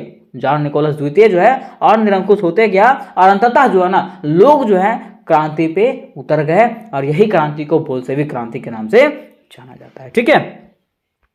अब देखिए इसका दूसरा जो कारण था, दूसरा कारण क्या है? कृषकों की दयनीय स्थिति। कहा जाता है कि रूस में जो है ना कृषकों की स्थिति जो है ना बद से बदतर हो चुका था, ठीक है, मीन्स उनका खेत इतना छोटा छोटा था कि वो आधुनिक किस्म से खेती कर ही नहीं सकते थे, है ना, और उनके खेतों पे राजाओं का शासन चलता था, ठीक है। देखिए वही कहा गया कि रूसी क्रांति का एक महत्वपूर्ण सामाजिक कारण कृषकों की दयनीय स्थिति मानी जाती है। मैं रूसी क्रांति का एक महत्वपूर्ण कारण की अगर बात करें, सामाजिक कारण की बात करें तो वो कौन है? कृषकों की दयनीय स्थिति मानी जाती है। क्यों? कहा जाता है कि 1861 ईस्वी में जार निकोलस द्वितीय के द्वारा कृषि दास्ता समाप्त कर दिया गया था। हुआ क्या था कि 1861 ईस्वी में जो है ना जार निकोलस ने एक बढ़िया काम किया था कि इन्होंने क्या किया था? कृषि दास्ता को समाप्त कर दिया था, परंतु इससे भी जो है ना किसानों की स्थिति में कुछ सुधार नहीं हुआ, ठीक है। उनके खेत बहुत छोटे छोटे थे, किनके? किसानों के खेत जो था ना बहुत छोटा छोटा था, जिन पर वो पुराने ढंग से खेती करते थे, वो आधुनिक तरीके से खेती नहीं कर पाते थे। उसके साथ साथ कहा जाता है कि उनके पास पूंजी का भी अभाव था तथा करों के बोझ से वो दब चुके थे। कहा जाता है ना कि उनके पास क्या था? पूंजी नहीं था। जैसे मान लीजिए खेती करना है तो खेती के लिए आपको पूंजी भी तो लगना पड़ेगा ना, ठीक है। जैसे मान लीजिए आप बीज बो रहे हैं, ठीक है, तो बीज तो खरीदना पड़ेगा, है ना। तो वही कहा गया कि उनके पास पूंजी का अभाव था। उसके साथ साथ वो करों से जो है ना मींस टैक्स से दबते जा रहे थे। ऐसे में जो है ना किसानों के पास मात्र एक ही उपाय था, क्या? क्रांति करना, ठीक है। इसलिए किसानों ने क्या किया? क्रांति को जन्म दिया और उसी क्रांति को हम लोग बोल्शेविक क्रांति के नाम से जानते हैं, ठीक है। अब यहां पे बातें आती है तीसरे कारण का। बोल्शेविक क्रांति जो हुआ था, रूसी क्रांति जो हुआ था, उसका तीसरा कारण क्या है? तो इसका तीसरा कारण है रूसीकरण की नीति। तीसरा कारण क्या है? रूसीकरण की नीति। कहने का अर्थ यह है कि यहाँ पे जो है ना रूस में जो है ना कई धर्म के लोग रहते थे, कई जाति के लोग रहते थे, कई नस्ल के लोग रहते थे, लेकिन यहाँ का जो शासक था वो यहाँ पे लागू कर दिया था कि यहाँ पे रूसी भाषा ही चलेगी, ठीक है। जिसके कारण यहाँ के लोगों ने, यहाँ के अन्य जातियों ने क्या किया? विरोध करना चालू कर दिया। तो वही कहा जाता है कि रूसी क्रांति का तात्कालिक कारण रूसीकरण की नीति मानी जाती है। रूसी क्रांति का जो तात्कालिक कारण है वो क्या है? रूसीकरण की नीति, जो किसके द्वारा लागू किया गया था? तो रूस के सम्राट के द्वारा लागू किया गया था। कहा जाता है कि यहाँ मुख्यतः स्लाव जातीय लोग रहते थे। यहाँ पे जो है ना मुख्यतः अगर रूस की बात करें तो यहाँ पे स्लाव जाति के लोग रहते थे, ठीक है। इसके अतिरिक्त यहाँ पे फिन, पॉल, जर्मनी, यहूदी के अन्य जातियां भी रहती थी। कहाँ पे? रूस में, ठीक है। और ये जो है ना भिन्न भिन्न भाषा बोलते थे तथा इसका रस्म रिवाज भी क्या था? अलग अलग था। क्या था इनका? जैसे मान लीजिए अलग अलग जाति के लोग हैं तो उनका अलग अलग रस्म रिवाज भी रहेगा। तो बिल्कुल सेम तरीके से जब यहाँ पे अलग अलग किस्म के लोग रहते थे, अन्य जातियों के लोग रहते थे ना, तो इनका भाषा भी अलग था, उसके साथ साथ इनका रस्म रिवाज भी क्या था? अलग अलग था। परंतु रूस के अल्पसंख्यक समूह जार निकोलस द्वितीय द्वारा जारी किया गया रूसीकरण की नीति से परेशान था। लेकिन यहाँ का जो अल्पसंख्यक समूह जो था, जैसे कि मान लीजिए फिन, पॉल, जर्मनी और यहूदी, ठीक है, ये सब जाति जो था ना वो जार निकोलस द्वितीय के द्वारा किया गया रूसीकरण की नीति से परेशान था। क्यों? क्योंकि इसके अनुसार से कहा गया था कि जार ने देश के सभी लोगों पर रूसी भाषा, शिक्षा और संस्कृति लादने का प्रयास किया। मीन्स रूस में जितने भी लोग हैं, जितने भी जाति के लोग हैं, जितने भी धर्म के लोग हैं, ठीक है, सब पे जो है ना रूसी भाषा, ठीक है, और रूसी शिक्षा और रूसी संस्कृति को लाद दिया, ठीक है, कि सभी लोग जो है ना रूस के ही भाषा को बोलेंगे, रूस के ही शिक्षा को मानेंगे, ठीक है, और रूस के ही संस्कृति को मानेंगे। जिसके कारण यहाँ के लोगों ने, यहाँ की अन्य जातियों ने क्या कर दिया, विरोध कर दिया, और यही विरोध बोल्शेविक क्रांति के नाम से जाना जाता है, या तो रूसी क्रांति के नाम से जाना जाता है। ठीक है, अब देखिए दोस्तों, इसका चौथा जो कारण है, चौथा कारण क्या है, विदेशी घटनाओं का प्रभाव। चौथा कारण क्या है, विदेशी घटनाओं का प्रभाव। देखिए, कहा जाता है कि रूस की क्रांति में विदेशी घटनाओं का भी भूमिका भी अत्यंत महत्वपूर्ण है। मीन्स रूस की जो क्रांति हुई थी, इसमें से विदेशी घटनाओं का भी भूमिका जो है ना महत्वपूर्ण रहा था। कैसे, तो कहा जाता है कि सर्वप्रथम क्रीमिया के युद्ध के बाद रूस की पराजय ने उसे देश के सुधारों का युग आरंभ किया। ठीक है, जब सर्वप्रथम क्रीमिया से जब युद्ध किया था रूस, ठीक है, उस समय रूस का हार हो गया था, और जब रूस का हार हुआ तो रूस को लगा कि मुझे क्या करना चाहिए, इसमें कुछ सुधार करना चाहिए। ठीक है, उसके बाद क्या हुआ कि तत्पश्चात 1904 से 5 के बीच में रूस जापान युद्ध हुआ, है ना, और इसमें भी रूस की पहली क्रांति को जन्म दिया। इसमें जो है ना रूस ने क्या किया, अपनी पहली क्रांति को जन्म दिया, और अंततः प्रथम विश्व युद्ध में बोल्शेविक क्रांति का मार्ग प्रशस्त हुआ था। ठीक है, तो ये इसका चौथा कारण है। अब यहाँ पे बात आता है इसके पांचवा कारण का, इसके पांचवें कारण का। ठीक है, इसका पांचवा कारण है प्रथम विश्व युद्ध में रूस की पराजय। पांचवा कारण क्या है, प्रथम विश्व युद्ध में रूस की पराजय। तो कहने का अर्थ यह है कि रूस जो है ना उसमें मित्र राष्ट्र के संग में मिला हुआ था। ठीक है, तो मित्र राष्ट्र तो जीत गया था, लेकिन रूस की स्थिति जो है ना दयनीय हो चुकी थी, मीन्स खराब हो चुका था, क्योंकि ये कर्जों से दब चुका था। कौन, रूस। देखिए, कहा जाता है कि रूसी क्रांति का सबसे महत्वपूर्ण कारण जो है ना प्रथम विश्व युद्ध में रूस का पराजय माना जाता है।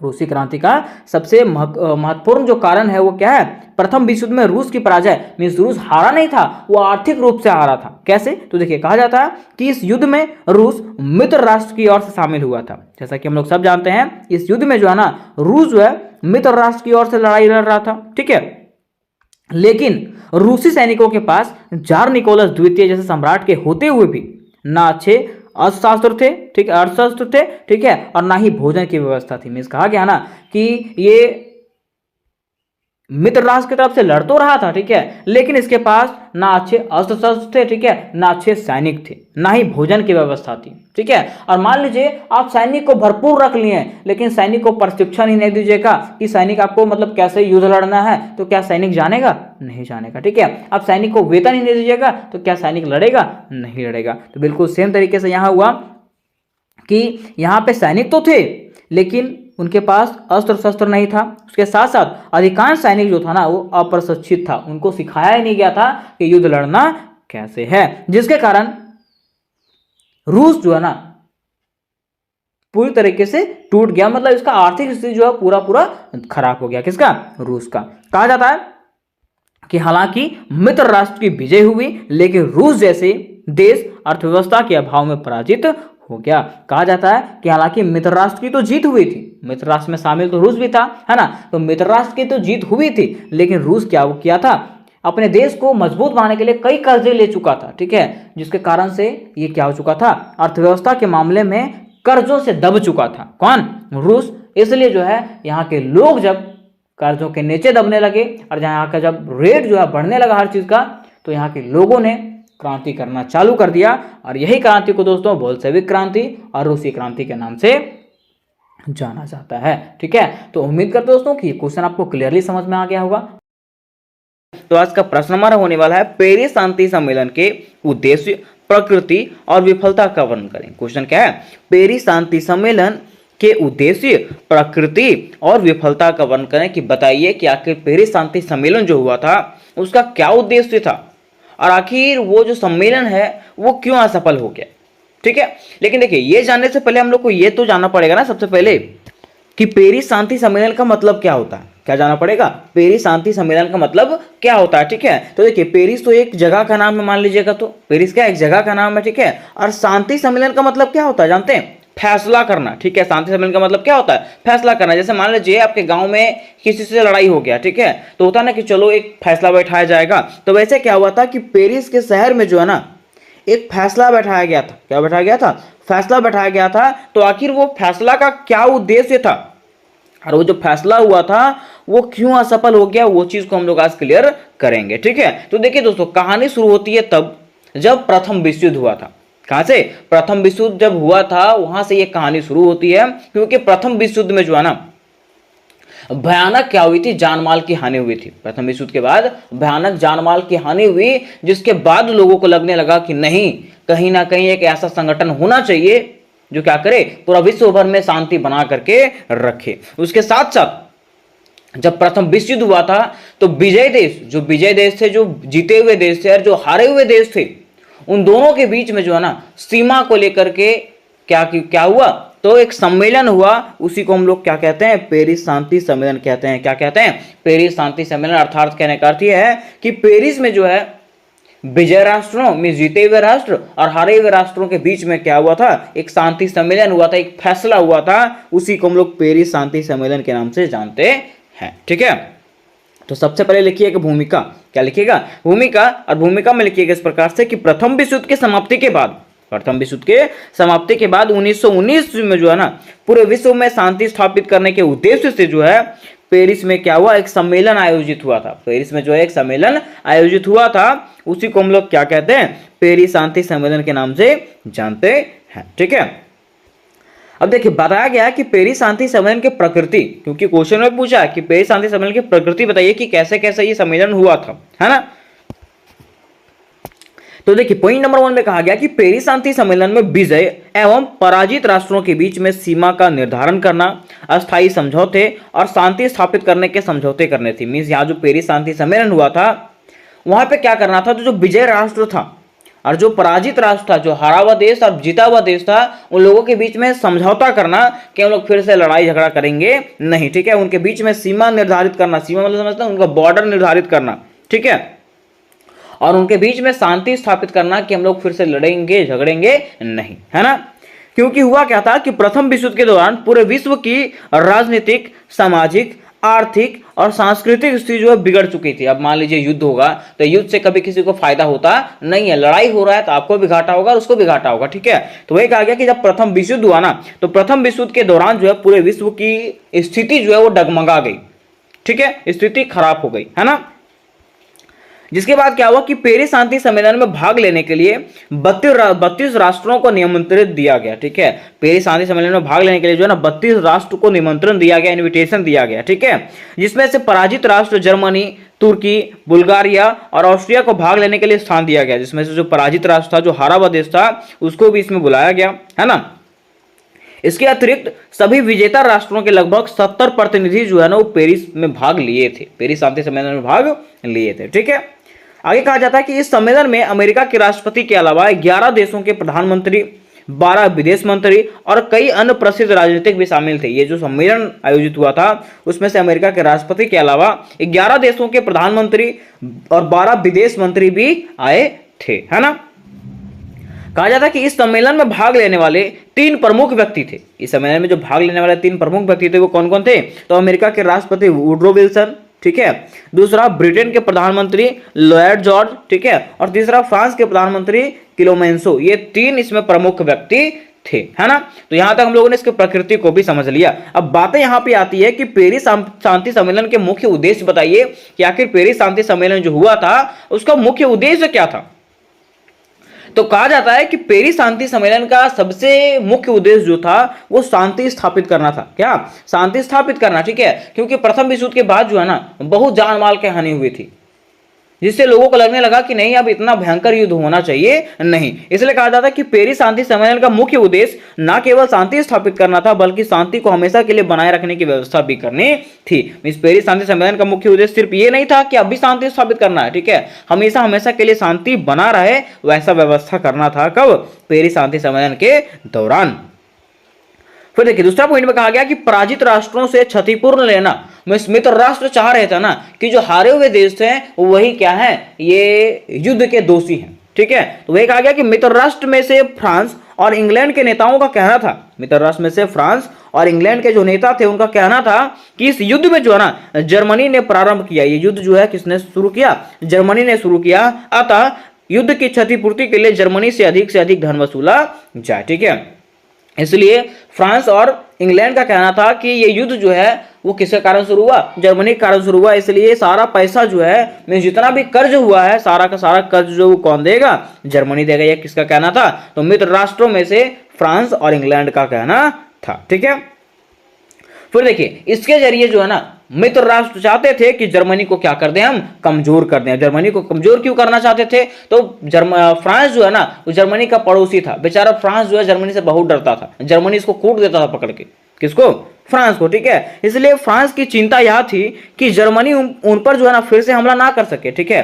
फ्रांस को ये टेंशन लगा रहता था कि जर्मनी फिर से क्या करेगा, हम पे कब्जा कर लेगा, हम पे हमला कर देगा, ठीक है। इसलिए उसने जो है ना जर्मनी को कमजोर करने की हर संभव कोशिश किया। किसने, फ्रांस ने जर्मनी को तोड़ने का, ठीक है, जर्मनी को कमजोर करने का हर संभव प्रयास किया था। वो जानता था, वो डर था उसके अंदर फ्रांस को, ठीक है, कि कहीं ये यहां से बच गया ना तो हमको कूट के रख देगा, ठीक है। इसलिए फ्रांस ने उसको गिराने का हर संभव प्रयास किया था। फिर देखिए चौथा इसका उद्देश्य था राष्ट्र संघ की स्थापना। क्या करना, राष्ट्र संघ की स्थापना। राष्ट्र संघ क्या है, देखिए राष्ट्र संघ की स्थापना इसलिए करना था क्योंकि प्रथम विश्व युद्ध के बाद जो है ना बहुत जान माल की हानि हुई, ठीक है। अब इतना जान माल की हानि हुई कि लोगों को लगने लगा कि नहीं, अब विश्व स्तर पे एक ऐसा संगठन होना चाहिए जो युद्ध को क्या कर सके, संभाल के रख सके, ठीक है। इसलिए जो है राष्ट्र संघ की स्थापना भी की गई थी। तो वही कहा गया कि पेरिस शांति सम्मेलन में राष्ट्र संघ की स्थापना करना एक इसके मुख्य उद्देश्यों में से एक है, क्योंकि प्रथम विश्व युद्ध के भयंकर जानमाल की क्षति को देख करके पूरे देश को यह एहसास हुआ कि विश्व स्तर पर शांति कायम रखने हेतु एक संगठन होना चाहिए। इसलिए जो है ना 10 जनवरी 1920 को जो है राष्ट्र संघ की स्थापना किया गया। संयुक्त राष्ट्र अलग है ना, और राष्ट्र संघ अलग है, ठीक है। अब देखिए इसका पांचवा जो उद्देश्य है वो क्या है, पराजित देशों पर नियम व शर्तें तय करना, ठीक है। मींस जो पराजित देश थे, जो हारे हुए देश थे, उन पर क्या करना, नियम कानून बनाना, ये इसका पांचवा उद्देश्य था। कहा जाता है कि पेरिस शांति सम्मेलन के उद्देश्यों में से प्रथम विश्व युद्ध में पराजित देशों पर नियम व शर्तें लागू करना एक मुख्य उद्देश्य था, जिसके तहत हारे हुए राष्ट्रों की सीमा तय की गई। उसके साथ साथ उस पर कई कानून भी थोपे गए, जिसके तहत क्या किया गया, तो हारे हुए जो देश थे उसके सीमा का निर्धारण किया गया कि कितना सीमा आपको रखना है, कितना हथियार आपको रखना है। उसके साथ साथ कई कानून जो है ना उसके ऊपर थोपा गया। किसके ऊपर, जो हारे हुए देश हैं उसके ऊपर कई कानून थोपे गए, ठीक है। तो यहां तक दोस्तों हम लोगों ने यह भी समझ लिया कि आखिर पेरिस शांति सम्मेलन का क्या उद्देश्य था। अब हम लोग जानेंगे पेरिस शांति सम्मेलन के विफलता के कारण, अर्थात असफलता के कारण, कि आखिर ये जो सम्मेलन है वो क्यों असफल हो गया। लेकिन इसके पहले मैं आपको बता देना चाहता हूं कि अगर आप लोग बीबीएमक्यू के स्टूडेंट हो और सेमेस्टर 4 मेजर 8 की तैयारी करना चाहते हो, तो इससे रिलेटेड जितने भी क्वेश्चन है, सारे के सारे प्रश्न तो दोस्तों आपको मेरे ही चैनल पे मिलेंगे और बड़े इजी शब्दों में मिलेंगे, ठीक है। तो वीडियोस को देखने के लिए डिस्क्रिप्शन में लिंक दिया गया, वहां से जाकर के आप लोग सारे वीडियोस को क्लियर कर सकते हो। उसके साथ साथ व्हाट्सएप ग्रुप में भी ज्वाइन हो सकते हो। मैंने VBI क्वेश्चन भी करवा दिया है, मॉडल पेपर भी करवा दिया, वहां से जाकर के आप लोग दोनों क्वेश्चन भी देख सकते हो, ठीक है। अब देखिए कहा गया यहाँ पे कि पेरिस शांति सम्मेलन की असफलता के कारण कि आखिर क्यों असफल हो गया ये, ठीक है। तो कहा जाता है कि पेरिस शांति सम्मेलन की असफलता के सबसे बड़ी कारण वो वर्साई की संधि रही। पेरिस शांति सम्मेलन की असफलता का सबसे बड़ा कारण जो है वो क्या रहा, वर्साई की संधि रहा था। तो वर्साई की संधि कैसे रहा, है ना। तो कहा जाता है कि वर्साई की संधि के तहत जो है ना जर्मनी को जबरदस्ती प्रथम विश्व युद्ध का दोषी ठहराया गया। जब वो पेरिस शांति सम्मेलन हुआ था तो उसमें जो है ना वर्साई की संधि भी हुई थी, और वर्साई की संधि के तहत जो है ना जर्मनी को जबरदस्ती युद्ध का जो है ना दोषी ठहराया गया कि प्रथम विश्व युद्ध जो हुआ था उसका सबसे बड़ा दोषी कौन है, जर्मनी है। कौन है, जर्मनी। तथा उसके जीते हुए सारे राष्ट्रों को विजय राष्ट्रों में बांट दिया गया, ठीक है। अब जो जर्मनी जिस पे कब्जा किया था, जो राष्ट्र पे कब्जा किया था, वो राष्ट्रों को जो है ना विजय राष्ट्रों के बीच में जो है ना बांट दिया गया, ठीक है। और युद्ध का दोषी ठहरा करके पूरे विश्व युद्ध का आर्थिक दंड जो है जर्मनी को ही सौंप दिया गया। अब क्या हुआ कि युद्ध का दोषी ठहरा करके जर्मनी को जो है ना पूरे युद्ध का क्या किया गया, आर्थिक दंड, ठीक है, थोप दिया गया। किस पे, जर्मनी पे। अब जर्मनी को लगा झटका, जर्मनी को लगा कि नहीं ये मेरा क्या हो रहा है, अपमान हो रहा है कि मैंने ही तो नहीं शुरू किया था ये, ठीक है, मैं ही तो दोषी नहीं हूं, युद्ध तो सबने किया लेकिन दोषी ठहरा किस हो गया, मुझे ही, ठीक है। अब क्या हुआ, जर्मनी को ही अपमानजनक लगा। जिसके बाद क्या हुआ कि वर्साई की संधि के तहत जर्मनी की सीमा कम कर दी गई। उसके साथ साथ उन पर जो है ना हथियारों की पाबंदी लगा दी गई, जिसके कारण जर्मनी को यह संधि जो है ना अपमानजनक लगी और जर्मनी ने इसका बदला लेने का ठाना, ठीक है। अब जर्मनी को क्या हुआ कि ये जो संधि हुई उसका, ठीक है, उसमें उसको अपमानजनक लगा कि इसमें मेरा क्या किया गया, अपमान किया गया। जिसके बाद जर्मनी ने इसका बदला लेने का ठान लिया और यही जो है ये क्या हो जाता है, असफल हो जाता है, ठीक है। अब देखिए, निष्कर्ष आपको लिखना जरूरी है। निष्कर्ष में इस प्रकार से लिखिए गया कि उपरोक्त लिखे गए बातों के माध्यम से यह स्पष्ट होता है कि पेरिस शांति सम्मेलन के कारण ही द्वितीय विश्व युद्ध का खतरा उत्पन्न हुआ, क्योंकि जर्मनी को वर्साई की संधि पर हस्ताक्षर करने के लिए मजबूर किया गया था। इस कह सकते हैं कि ऊपर लिखे गए बातों से हम लोग यह समझ सकते हैं कि द्वितीय विश्व जो हुआ था उसका सबसे बड़ा कारण क्या था, वर्साई की संधि और पेरिस शांति सम्मेलन ही रहा था, क्योंकि इसके जरिए जो है ना जर्मनी पर पूरे विश्व युद्ध का जबरदस्ती दोषी ठहराया गया।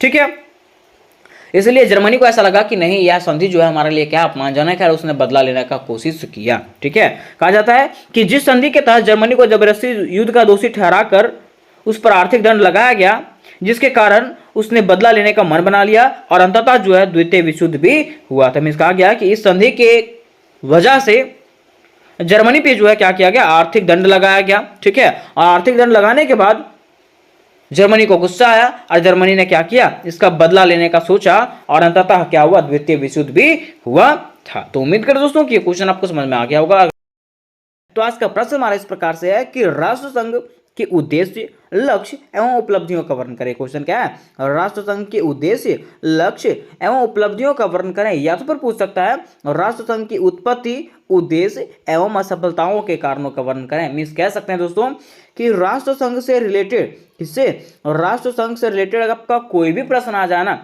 आपको सेम तरीके से आंसर देना, आपको बिल्कुल भी घबराने की जरूरत नहीं है। जैसे मैं आपको बताऊंगा बिल्कुल सेम तरीके से राष्ट्र संघ की आपको आंसर देना है। ठीक है, लेकिन बातें यहां पे उठती ये है कि ये बताइए कि राष्ट्र संघ आखिर है क्या। क्वेश्चन क्या उठता है हमारे माइंड में कि आखिर बताइए कि राष्ट्र संघ क्या है। अगर हम लोग राष्ट्र संघ के बारे में जानेंगे तभी तो इसके उद्देश्य और असफलता के बारे में समझ पाएंगे।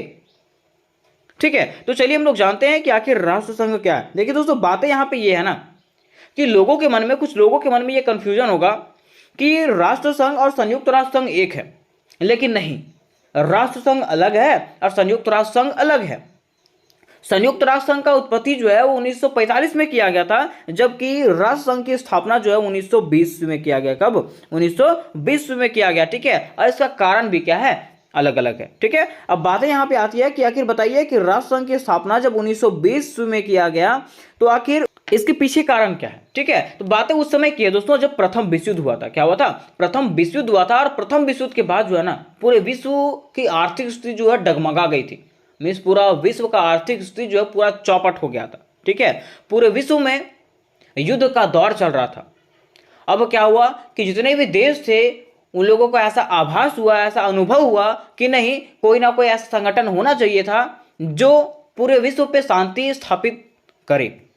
ठीक है, अब इसी के उद्देश्य लेकर के जो विजय राष्ट्र थे उन लोगों ने क्या किया, शांति स्थापित करने के उद्देश्य से संयुक्त राष्ट्र संघ की स्थापना किया। कब, 1920 में, ताकि पूरे विश्व में जो है युद्ध ना चले, और अगर ऐसा कुछ परिस्थिति होता है तो इसको शांति करने का उद्देश्य किसको जाता है, राष्ट्र संघ को। किसको, राष्ट्र संघ को। ठीक है, इसलिए राष्ट्र संघ की उत्पत्ति किया गया, इसका स्थापना किया गया था। कब, 1920 में। तो चलिए हम लोग इसको एक एक करके समझने का प्रयास करते हैं। सबसे पहले हम लोग लिखना है भूमिका।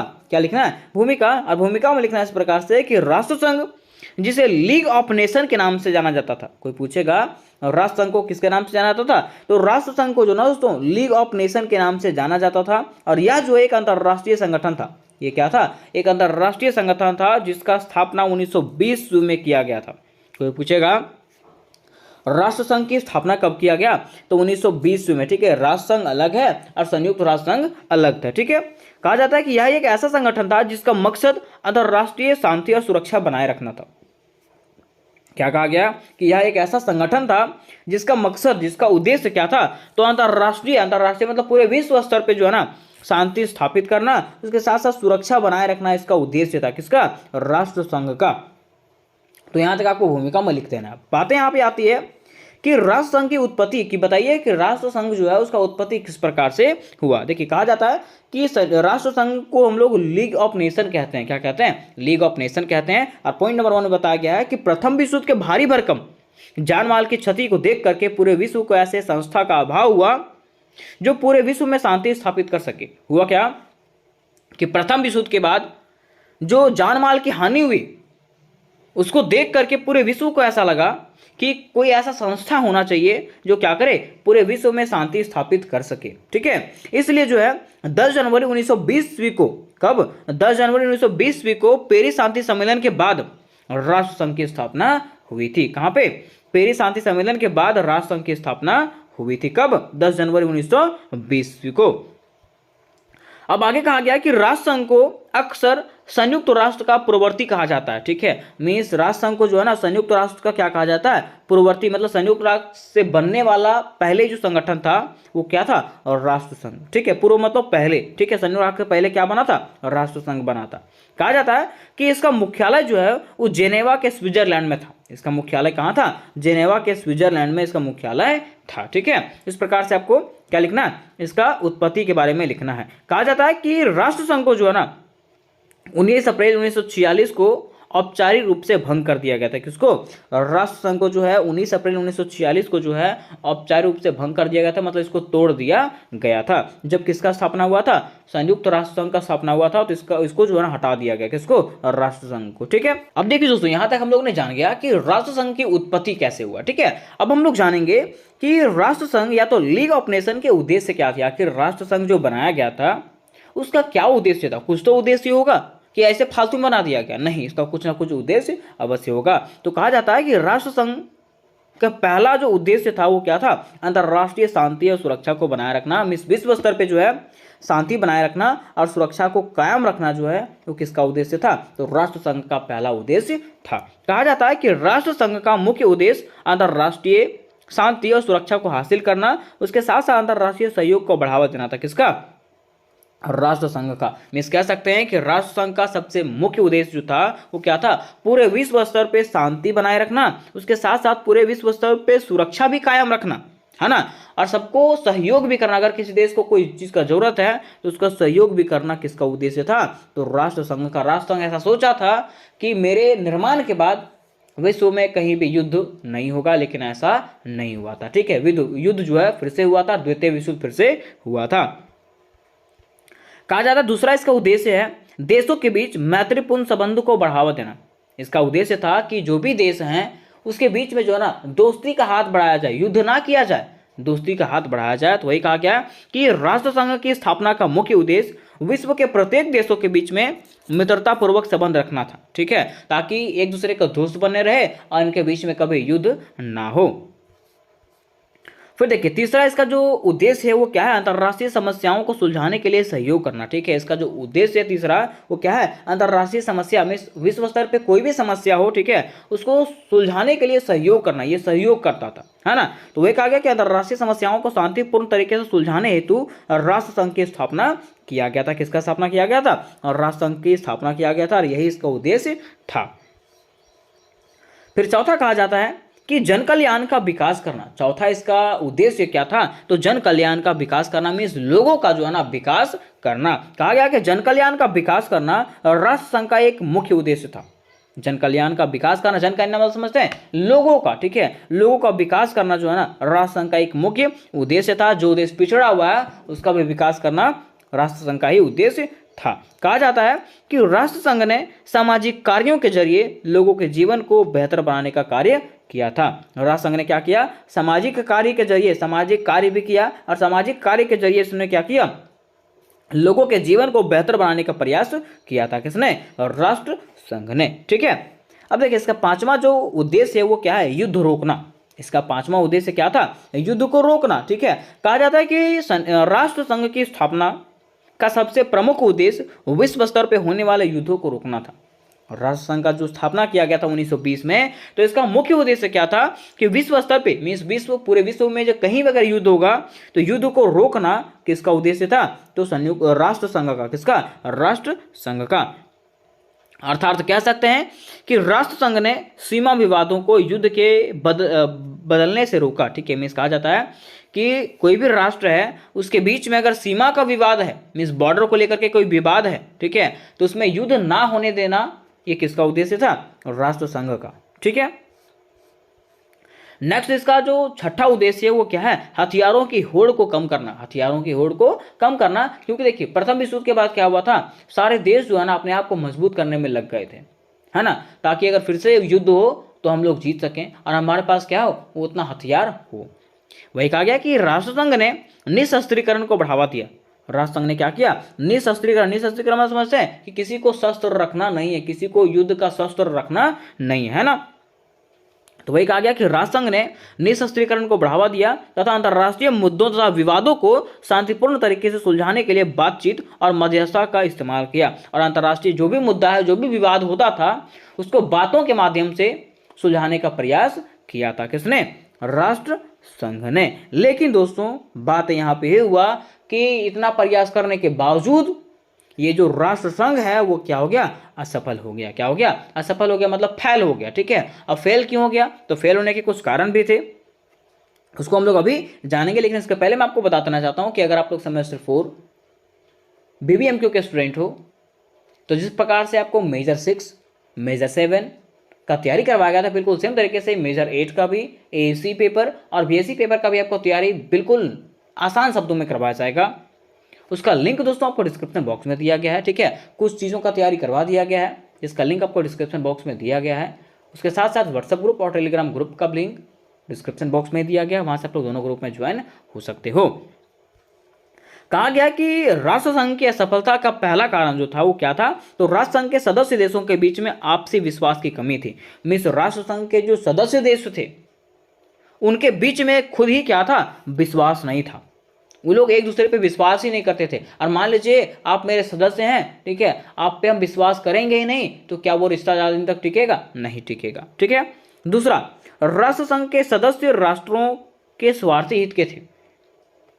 मीन्स राष्ट्रसंघ के जो सदस्य राष्ट्र थे, सदस्य देश जो थे, वो स्वार्थी थे। स्वार्थी मतलब समझते हैं, लालची। ठीक है, वो अपने आप का फायदा बस समझते थे। ठीक, तीसरा, राष्ट्रसंघ में अमेरिका का शामिल ना होना। ठीक है, इसका असफलता का तीसरा सबसे बड़ा कारण क्या है, राष्ट्रसंघ जो बनाया गया था उसमें अमेरिका का शामिल ना होना, क्योंकि प्रथम विश्व युद्ध के बाद सारे देशों का जो है स्थिति डगमगा गया था। उसमें अमेरिका एक ऐसा राष्ट्र था जो शक्तिशाली था। ठीक है, और जब अमेरिका इसमें शामिल नहीं हुआ तो ये इसका असफल होना क्या था, तय था। ठीक है, नेक्स्ट कहा गया है कि राष्ट्रसंघ के सदस्य देशों के द्वारा नियमों को ना माना। राष्ट्रसंघ के जो सदस्य देश थे उसके द्वारा नियम मानते ही नहीं थे वो लोग। मीन्स राष्ट्रसंघ के जो भी सदस्य थे वो नियम को मानते ही नहीं थे। ठीक है, जब मान लीजिए कोई संगठन बनाया जाएगा, कोई कमेटी बनाया जाएगा, उसका नियम आप मानोगे ही नहीं तो कोई मतलब हुआ, नहीं मतलब हुआ। इसलिए यह जो संगठन था वो क्या हो गया, असफल हो गया। फिर नेक्स्ट कहा जाता है कि ब्रिटेन और फ्रांस का राष्ट्रसंघ पर वर्चस्व या दबदबा था। मीन्स ऐसा कहा जाता है कि ब्रिटेन और फ्रांस का जो है ना राष्ट्रसंघ पर क्या था, वर्चस्व था, दबदबा था। ठीक है, ये पूरे राष्ट्रसंघ को नेतृत्व कौन करता था, ब्रिटेन और फ्रांस। ठीक है, जिससे सदस्य देशों को लगा कि नहीं ये ठीक नहीं है और यह जो है वो क्या हो गया, असफल हो गया। उसके बाद देखिए, रूस द्वारा और राष्ट्रसंघ को पूंजीवादी देशों का संघ मानना था। ठीक है, रूस जो ये समझता था कि राष्ट्रसंघ जो है ना पूंजीपतियों का, पूंजीपति में समझते हैं पैसे वालों का, पैसे वाले कौन कौन, ब्रिटेन और फ्रांस का है, और ये सबके लिए नहीं है। और यही स्थिति के कारण जो है राष्ट्रसंघ की क्या हो गई, असफल हो गई, मीन्स हार हो गई, और यह जो है वो फेल हो गया। तो उम्मीद करते दोस्तों कि ये क्वेश्चन आपको क्लियरली समझ में आ गया होगा। से है तो आज का प्रश्न हमारा होने वाला है, नाजीवाद के उत्कर्ष के कारण एवं इसके सिद्धांतों का विवेचना करें। पहला क्वेश्चन क्या है कि नाजीवाद के उत्कर्ष के कारण एवं इसके सिद्धांतों का वर्णन करें कि आखिर नाजीवाद का उदय कैसे हुआ, इसके क्या कारण और क्या सिद्धांत है। इसी प्रकार से आपको दूसरा क्वेश्चन पूछ सकता है कि जर्मनी में नाजीवाद के उदय के कारणों का वर्णन करें, कि जर्मनी में नाजीवाद का उदय कैसे हुआ। या तो पूछ सकता है कि जर्मनी में नाजीवाद के उदय में हिटलर की भूमिका का वर्णन करें, कि जर्मनी में बताइए कि जो नाजीवाद का उदय हुआ था उसमें हिटलर की क्या भूमिका थी। अब देखिए, ये क्वेश्चन से ही हम लोगों को समझ में आ गया कि आखिर नाजीवाद जो है ना वो कहाँ पे आया था, जर्मनी में। कहाँ आया था, जर्मनी में। और जर्मनी में जब नाजीवाद आया तो उसमें से सबसे बड़ा भूमिका किसका था, हिटलर का था। किसका, हिटलर का। तो सबसे पहले अगर हम लोग लिखेंगे नाजीवाद के बारे में तो हम लोग इस प्रकार से लिखेंगे कि नाजीवाद को जो है अंग्रेजी में क्या कहा जाता है, नाजिज्म कहा जाता है। क्या कहा जाता है, नाजिज्म कहा जाता है, जिसका अर्थ होता है तानाशाह। जिसका अर्थ क्या होता है, तानाशाह। और लिखेंगे इस प्रकार से कि जर्मनी में तानाशाही व्यवस्था को स्थापित करना ही क्या कहलाता है, नाजीवाद कहलाता है, जो किसके द्वारा चालू किया गया था, तो हिटलर के द्वारा। ठीक है, क्या लिखेंगे कि जर्मनी में हिटलर के द्वारा चालू किया गया तानाशाही व्यवस्था को ही हम लोग क्या कहते हैं, नाजीवाद कहते हैं। क्या कहते हैं? नाजीवाद कहते हैं। ठीक है, अब देखिए अगर आपके मन में से ये सवाल उठ रहा होगा कि आखिर तानाशाह किसको कहते हैं, तो तानाशाह का मतलब होता है आप पे राज करने वाला। जैसे वो कहेगा वैसे आपको करना पड़ेगा। वो उठने के लिए बोलेगा तो उठना पड़ेगा, वो बैठने के लिए बोलेगा तो वो आपको बैठना पड़ेगा। ठीक है, तो वही कहा गया कि जर्मनी में हिटलर के द्वारा चालू किया गया तानाशाह व्यवस्था को हम लोग क्या कहते हैं? नाजीवाद कहते हैं। क्या कहते हैं? नाजीवाद कहते हैं। ठीक है, जो क्यों शुरू हुआ, कैसे शुरू हुआ, इसको हम लोग विस्तार से जानते हैं। ठीक है, लेकिन सबसे पहले हम लोग लिखेंगे नाजीवाद का अर्थ। क्या लिखेंगे? नाजीवाद का अर्थ, और लिखेंगे इस प्रकार से कि नाजीवाद नाजिज्म का दूसरा रूप है। नाजीवाद जो है ना, नाजिज्म का दूसरा रूप है, जिसका अर्थ क्या होता है? तानाशाही होता है। जिसका अर्थ क्या होता है दोस्तों? तानाशाही। मिस कह सकते हैं कि हिटलर द्वारा जर्मनी में शुरू की गई तानाशाही व्यवस्था को ही नाजीवाद कहते हैं। क्या कह सकते हैं? कि हिटलर द्वारा जर्मनी में जो तानाशाही व्यवस्था चालू किया गया था, इसी को हम लोग क्या कहेंगे? नाजीवाद कहते हैं। क्या कहते हैं? नाजीवाद कहते हैं। कहा जाता है कि लोग हिटलर को जाने या नहीं, लोग हिटलर को जानेंगे या तो नहीं जानेंगे। ठीक है, लेकिन उसके क्रूरता से जो है ना लोग पूरी तरीके से परिचित हैं। उसके क्रूरता के बारे में अवश्य जानते होंगे, क्योंकि हिटलर ने जो है अपने राज्य में, मतलब अपने जर्मनी में यहूदियों को कूट दिया था पकड़ के, है ना।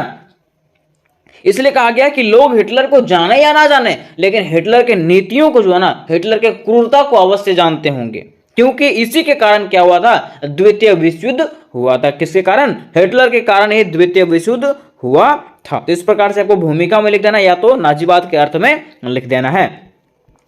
आगे लिखेंगे नाजीवाद के उदय के कारण क्या। आखिर नाजीवाद के उदय के क्या कारण है ना। तो कहा जाता है कि 20वीं शताब्दी के शुरुआत में जर्मनी एक ताकतवर साम्राज्य हुआ करता था। 20वीं शताब्दी की अगर बात करें तो उस समय जो है ना जर्मनी एक ताकतवर साम्राज्य हुआ करता था। लेकिन क्या हुआ, जर्मनी ने ऑस्ट्रिया साम्राज्य के साथ में, ऑस्ट्रिया के साथ में जो है मिल करके क्या किया था? मित्र राष्ट्रों के खिलाफ जो है युद्ध किया था, और प्रथम विश्व युद्ध उसमें हुआ था। वही कहा जाता है कि जर्मनी ने ऑस्ट्रिया साम्राज्य के साथ मिलकर के मित्र राष्ट्रों के विरुद्ध पहला विश्व युद्ध 1914 से लेकर के 1918 लड़ा, और जिसमें क्या हुआ कि इसका हार हो गया, जर्मनी का हार हुआ था, है ना। और कहा जाता है कि विश्व के सभी राष्ट्र किसी ना किसी उद्देश्य से इस युद्ध में कूद पड़े, परंतु वे इस बात से परिचित नहीं थे कि यह युद्ध संपूर्ण यूरोप को आर्थिक रूप से निचोड़, तथा प्रथम विश्व युद्ध के बाद इस पार्टी की स्थापना हुई, जिसका विचार था कि जर्मनी ने वर्साय की संधि पर हस्ताक्षर करके बहुत बड़ी गलती कर दी। मिस कहा जाता है ना, सीधा हम लोग ये जानेंगे कि जर्मनी ने जब ऑस्ट्रिया का साथ दिया और मित्र राष्ट्रों के खिलाफ युद्ध का घोषणा कर दिया, ठीक है, उसके साथ साथ क्या हुआ कि युद्ध में कूदने के बाद, ये युद्ध स्टार्ट होने के बाद, ये युद्ध में यूरोप के सारे देश क्या हो गए? शामिल हो गए। ठीक है, और जब यूरोप के सारे देश शामिल हो गए तो लोगों को ये पता नहीं था, उन देशों को ये पता नहीं था कि युद्ध के समाप्ति में जो है ना हमारा आर्थिक स्थिति क्या हो जाएगा? दयनीय हो जाएगा, डगमगा जाएगा। लेकिन क्या हुआ कि ये युद्ध जब समाप्त हुआ तो ये युद्ध के बाद पेरिस शांति सम्मेलन हुआ था। क्या हुआ था? पेरिस शांति सम्मेलन हुआ था, जिसमें जर्मनी ने क्या किया था? वर्साय की संधि पर हस्ताक्षर किया था। क्या किया था?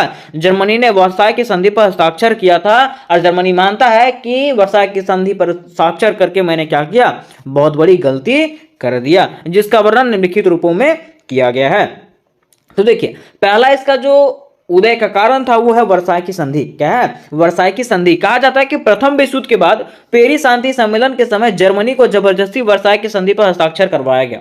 क्या हुआ कि प्रथम विश्व युद्ध जब हुआ था तो इसके बाद पेरिस शांति सम्मेलन के समय जो है ना जर्मनी को जबरदस्ती जो है वर्साय की संधि पर हस्ताक्षर करवाया गया, जिसके बाद प्रथम विश्व युद्ध का पूरा दोषी जर्मनी को ठहराया गया। उसके साथ साथ जो है प्रथम विश्व युद्ध का पूरा दोषी जो है ना किसको ठहराया गया? जर्मनी को ही ठहराया गया, तथा अन्य कई पाबंदियां जो है ना जर्मनी पे लगाया गया, और कई प्रकार के पाबंदियां जो है जर्मनी पे लगाया गया। जैसे कि देखिए, पहला पाबंदी है कि जर्मनी 1 लाख से अधिक सैनिक नहीं रख सकता। पहला बात है कहा गया कि जर्मनी जो है ना 1 लाख से अधिक सैनिक नहीं रख सकता। ठीक है, ये पाबंदी हो गया पहला। दूसरा पाबंदी है कि जर्मनी कभी किसी दूसरे देश पे हमला नहीं कर सकता।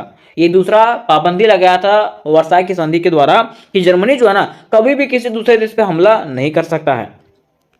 तीसरा, जर्मनी दूसरे देश को उपनिवेश नहीं बना सकता। मान लीजिए वो किसी देश पे हमला करेगा ही नहीं तो कैसे वो किसी को उपनिवेश बनाएगा, है ना। तीसरा कहा गया कि जर्मनी जो है दूसरे देशों को कभी भी अपना उपनिवेश नहीं बना सकता, मतलब अपना गुलाम नहीं बना सकता।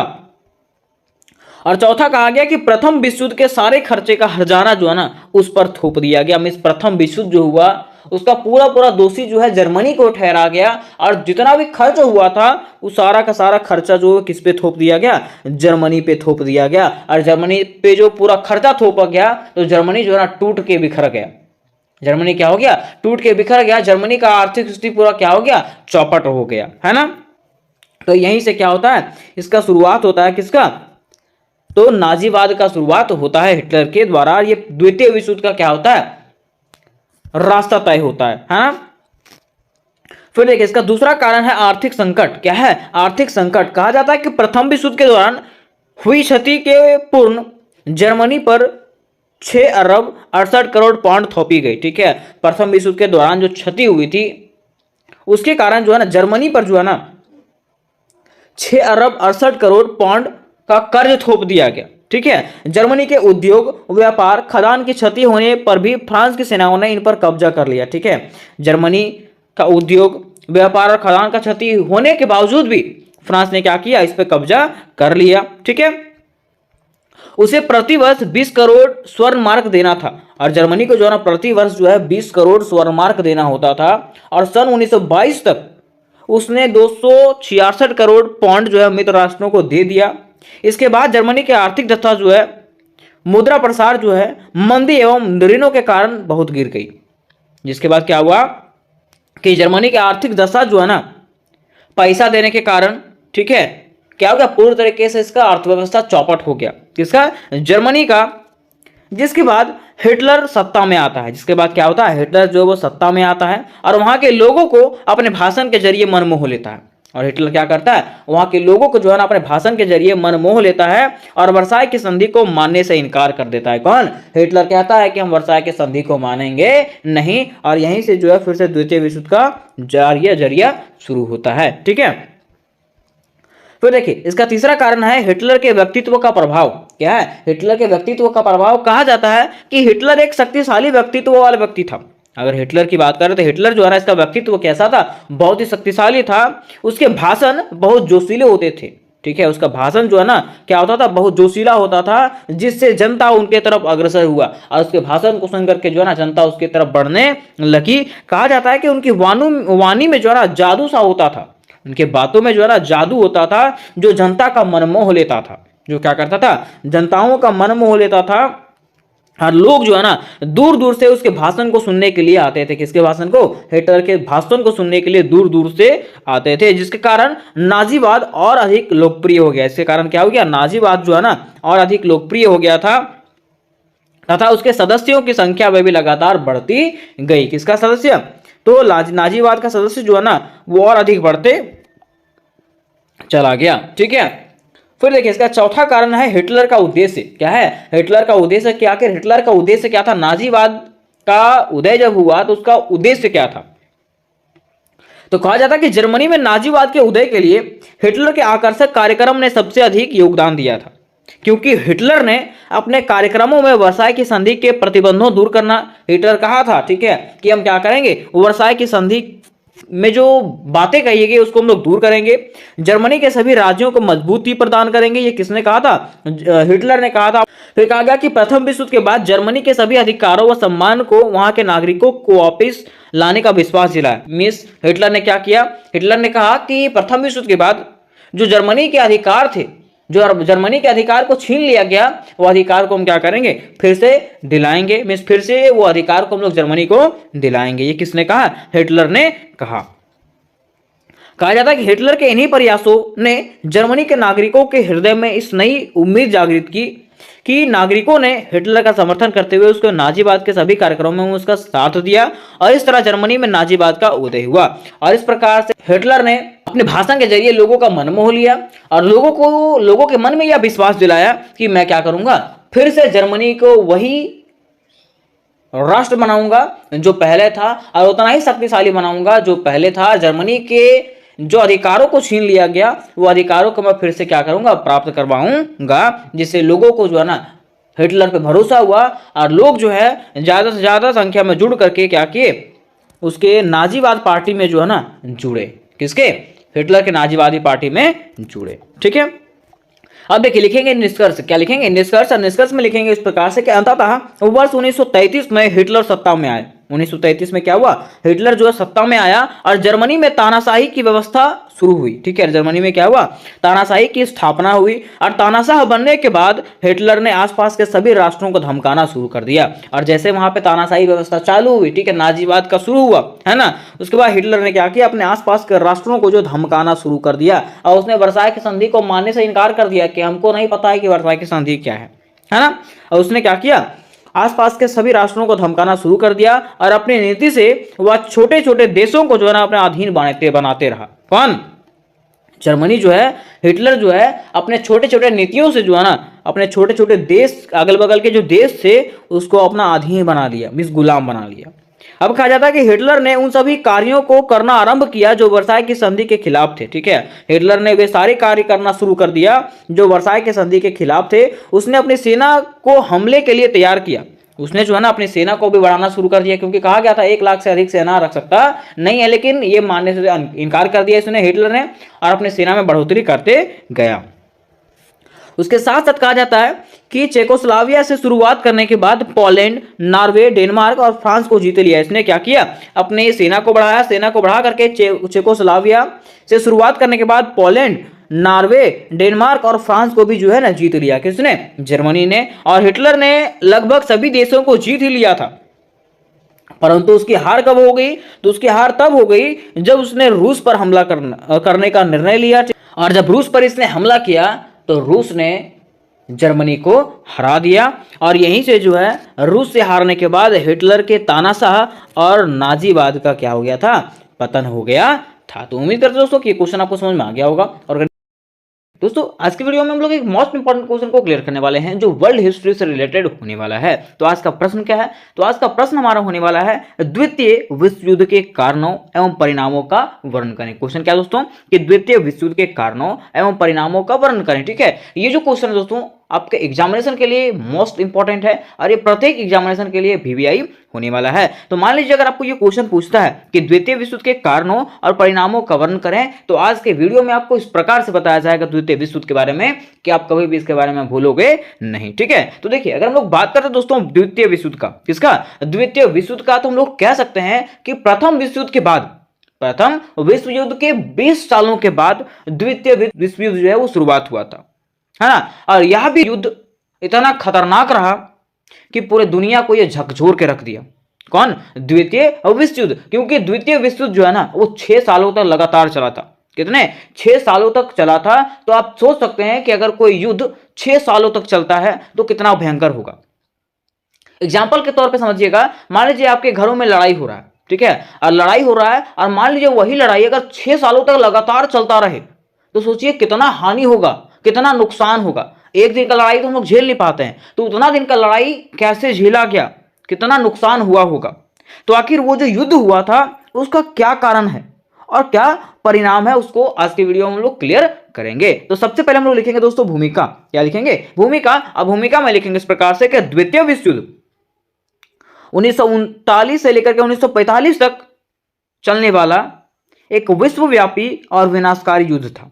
कौन, द्वितीय विश्व जो है 1939 से लेकर के 1945 तक चलने वाला एक विश्वव्यापी और विनाशकारी युद्ध था। विनाशकारी मतलब समझते हैं, पूरी दुनिया का यह तहस नहस कर दिया था, मींस जान माल की हानि हुई थी। कहा जाता है कि यह युद्ध 2 गुटों, मित्र राष्ट्र और धुरी राष्ट्र के बीच में हुआ था। यह युद्ध जो है दोस्तों 2 गुटों के बीच में हुआ था। कौन सा, मित्र राष्ट्र और धुरी राष्ट्र। ठीक है, आगे आपको यह भी बताया जाएगा कि आखिर मित्र राष्ट्र में कौन से देश शामिल थे और धुरी राष्ट्र में कौन से देश शामिल थे। आपको घबराने की बिल्कुल भी जरूरत नहीं है। ठीक है, कहा गया है कि यह महायुद्ध में लगभग 100 मिलियन लोग शामिल थे। यह जो महायुद्ध था, द्वितीय विश्व युद्ध था, इसमें से लगभग 100 मिलियन लोग शामिल हुए थे, जिसमें से 50 मिलियन लोग जो है ना लगभग मारे गए थे। कितने, लगभग 50 मिलियन लोग मारे गए थे। तो आप सोचो दोस्तों कि आखिर 100 मिलियन लोग शामिल हुए थे और 50 मिलियन लोग मारे गए, तो कितना विश्वव्यापी युद्ध ये होगा। ठीक है, अब देखिए बातें यहां पे आती है, पॉइंट पर पॉइंट आपको लिखना है कि द्वितीय विश्व युद्ध 1 सितंबर 1939 से लेकर के 2 सितंबर 1945 तक चला था। यह जो युद्ध है वो 1 सितंबर 1939 को स्टार्ट हुआ था और 2 सितंबर 1945 को खत्म हुआ था।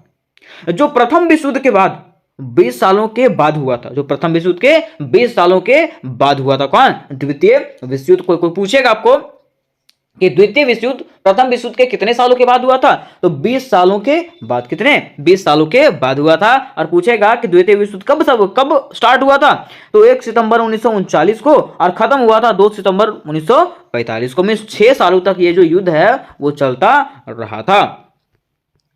कहा गया कि इस युद्ध में 2 प्रतिद्वंदी गुट, धुरी राष्ट्र और मित्र राष्ट्र शामिल थे। ठीक है, अब धुरी राष्ट्र में कौन से? धुरी राष्ट्र में जर्मनी था, इटली था और जापान था। धुरी राष्ट्र में 3 ही देश, ठीक है, जर्मनी, इटली और जापान। जबकि मित्र राष्ट्र में फ्रांस, ग्रेट ब्रिटेन, संयुक्त राज्य अमेरिका, सोवियत संघ और चीन भी शामिल था। कोई पूछेगा धुरी राष्ट्र में कौन कौन शामिल था, तो आपको बता देना, धुरी राष्ट्र में जर्मनी शामिल था, इटली शामिल था और जापान शामिल था। और मित्र राष्ट्र में कौन कौन सा था, तो फ्रांस था, ग्रेट ब्रिटेन था, संयुक्त राज्य अमेरिका था, सोवियत संघ था और चीन भी था, थोड़ा बहुत चीन था। ठीक है, पूरा नहीं, थोड़ा बहुत चीन शामिल था। ठीक है, कहा गया कि यह युद्ध इतिहास के सबसे बड़ा युद्धों में से एक था। यह जो युद्ध है द्वितीय विश्व युद्ध, ये इतिहास के सबसे बड़ा युद्धों में से एक था, जो लगभग 6 सालों तक चला था। जो कितने सालों तक चला था? 6 सालों तक चला था।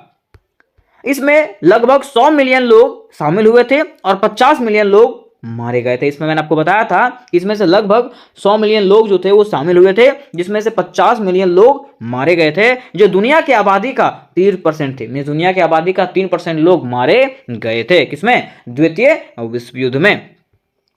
तो यहां तो दोस्तों हम लोगों ने इसके परिचय को समझ गया कि आखिर द्वितीय विश्व युद्ध क्या है ना, और द्वितीय विश्व युद्ध क्यों हुआ था। अब यहाँ पे कारण आता है कि आखिर द्वितीय विश्व युद्ध के कारण, कि द्वितीय विश्व युद्ध आखिर हुआ तो इसके क्या क्या कारण थे, इसके सटीक कारण क्या क्या थे। तो कहा जाता है कि द्वितीय विश्व युद्ध 6 वर्षों तक चलने वाला एक ऐसा युद्ध रहा जिसने पूरी दुनिया को हिला के रख दिया। क्या कहा गया कि द्वितीय विश्व युद्ध 6 वर्षों तक चलने वाला एक ऐसा युद्ध रहा जिसने क्या कर दिया, पूरी दुनिया को झकझोर के रख दिया, पूरी दुनिया को हिला के रख दिया। इसमें ना जाने कितने जान माल की हानि हुई। मींस कहा जाता है कि यह युद्ध ऐसा युद्ध था जिसमें से पता ही नहीं चला कि आखिर कितने लोगों का जान चला गया और कितनी क्षति हुई।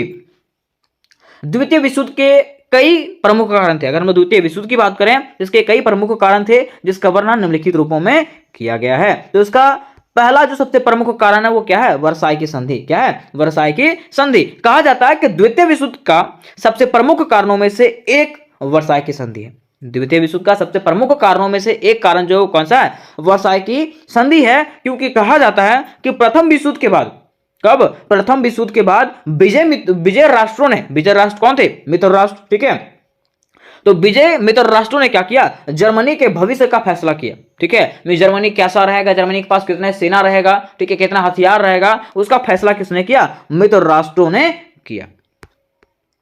कहा जाता है कि जर्मनी को वर्साई की संधि पर हस्ताक्षर करने के लिए मजबूर किया गया। और जर्मनी को जो है ना, वर्साई की संधि पर हस्ताक्षर करने के लिए मजबूर किया गया था। कब? प्रथम विश्व युद्ध के बाद। ठीक है, ये किसने मजबूर किया था? तो मित्र राष्ट्रों ने। कहा जाता है कि इस संधि के तहत जर्मनी को जबरदस्ती युद्ध का दोषी बना करके उस पर आर्थिक दंड लगाया गया। ठीक है, मींस ये जो संधि था उस पर क्या किया गया? इसके तहत जो है ना, जर्मनी को जबरदस्ती क्या बनाया गया? युद्ध का दोषी ठहराया गया। कौन सा युद्ध? तो प्रथम विश्व का दोषी ठहराया गया कि प्रथम विश्व युद्ध होने का सबसे बड़ा कारण कौन है? जर्मनी है। और इस पर जो है ना आर्थिक दंड लगाया गया।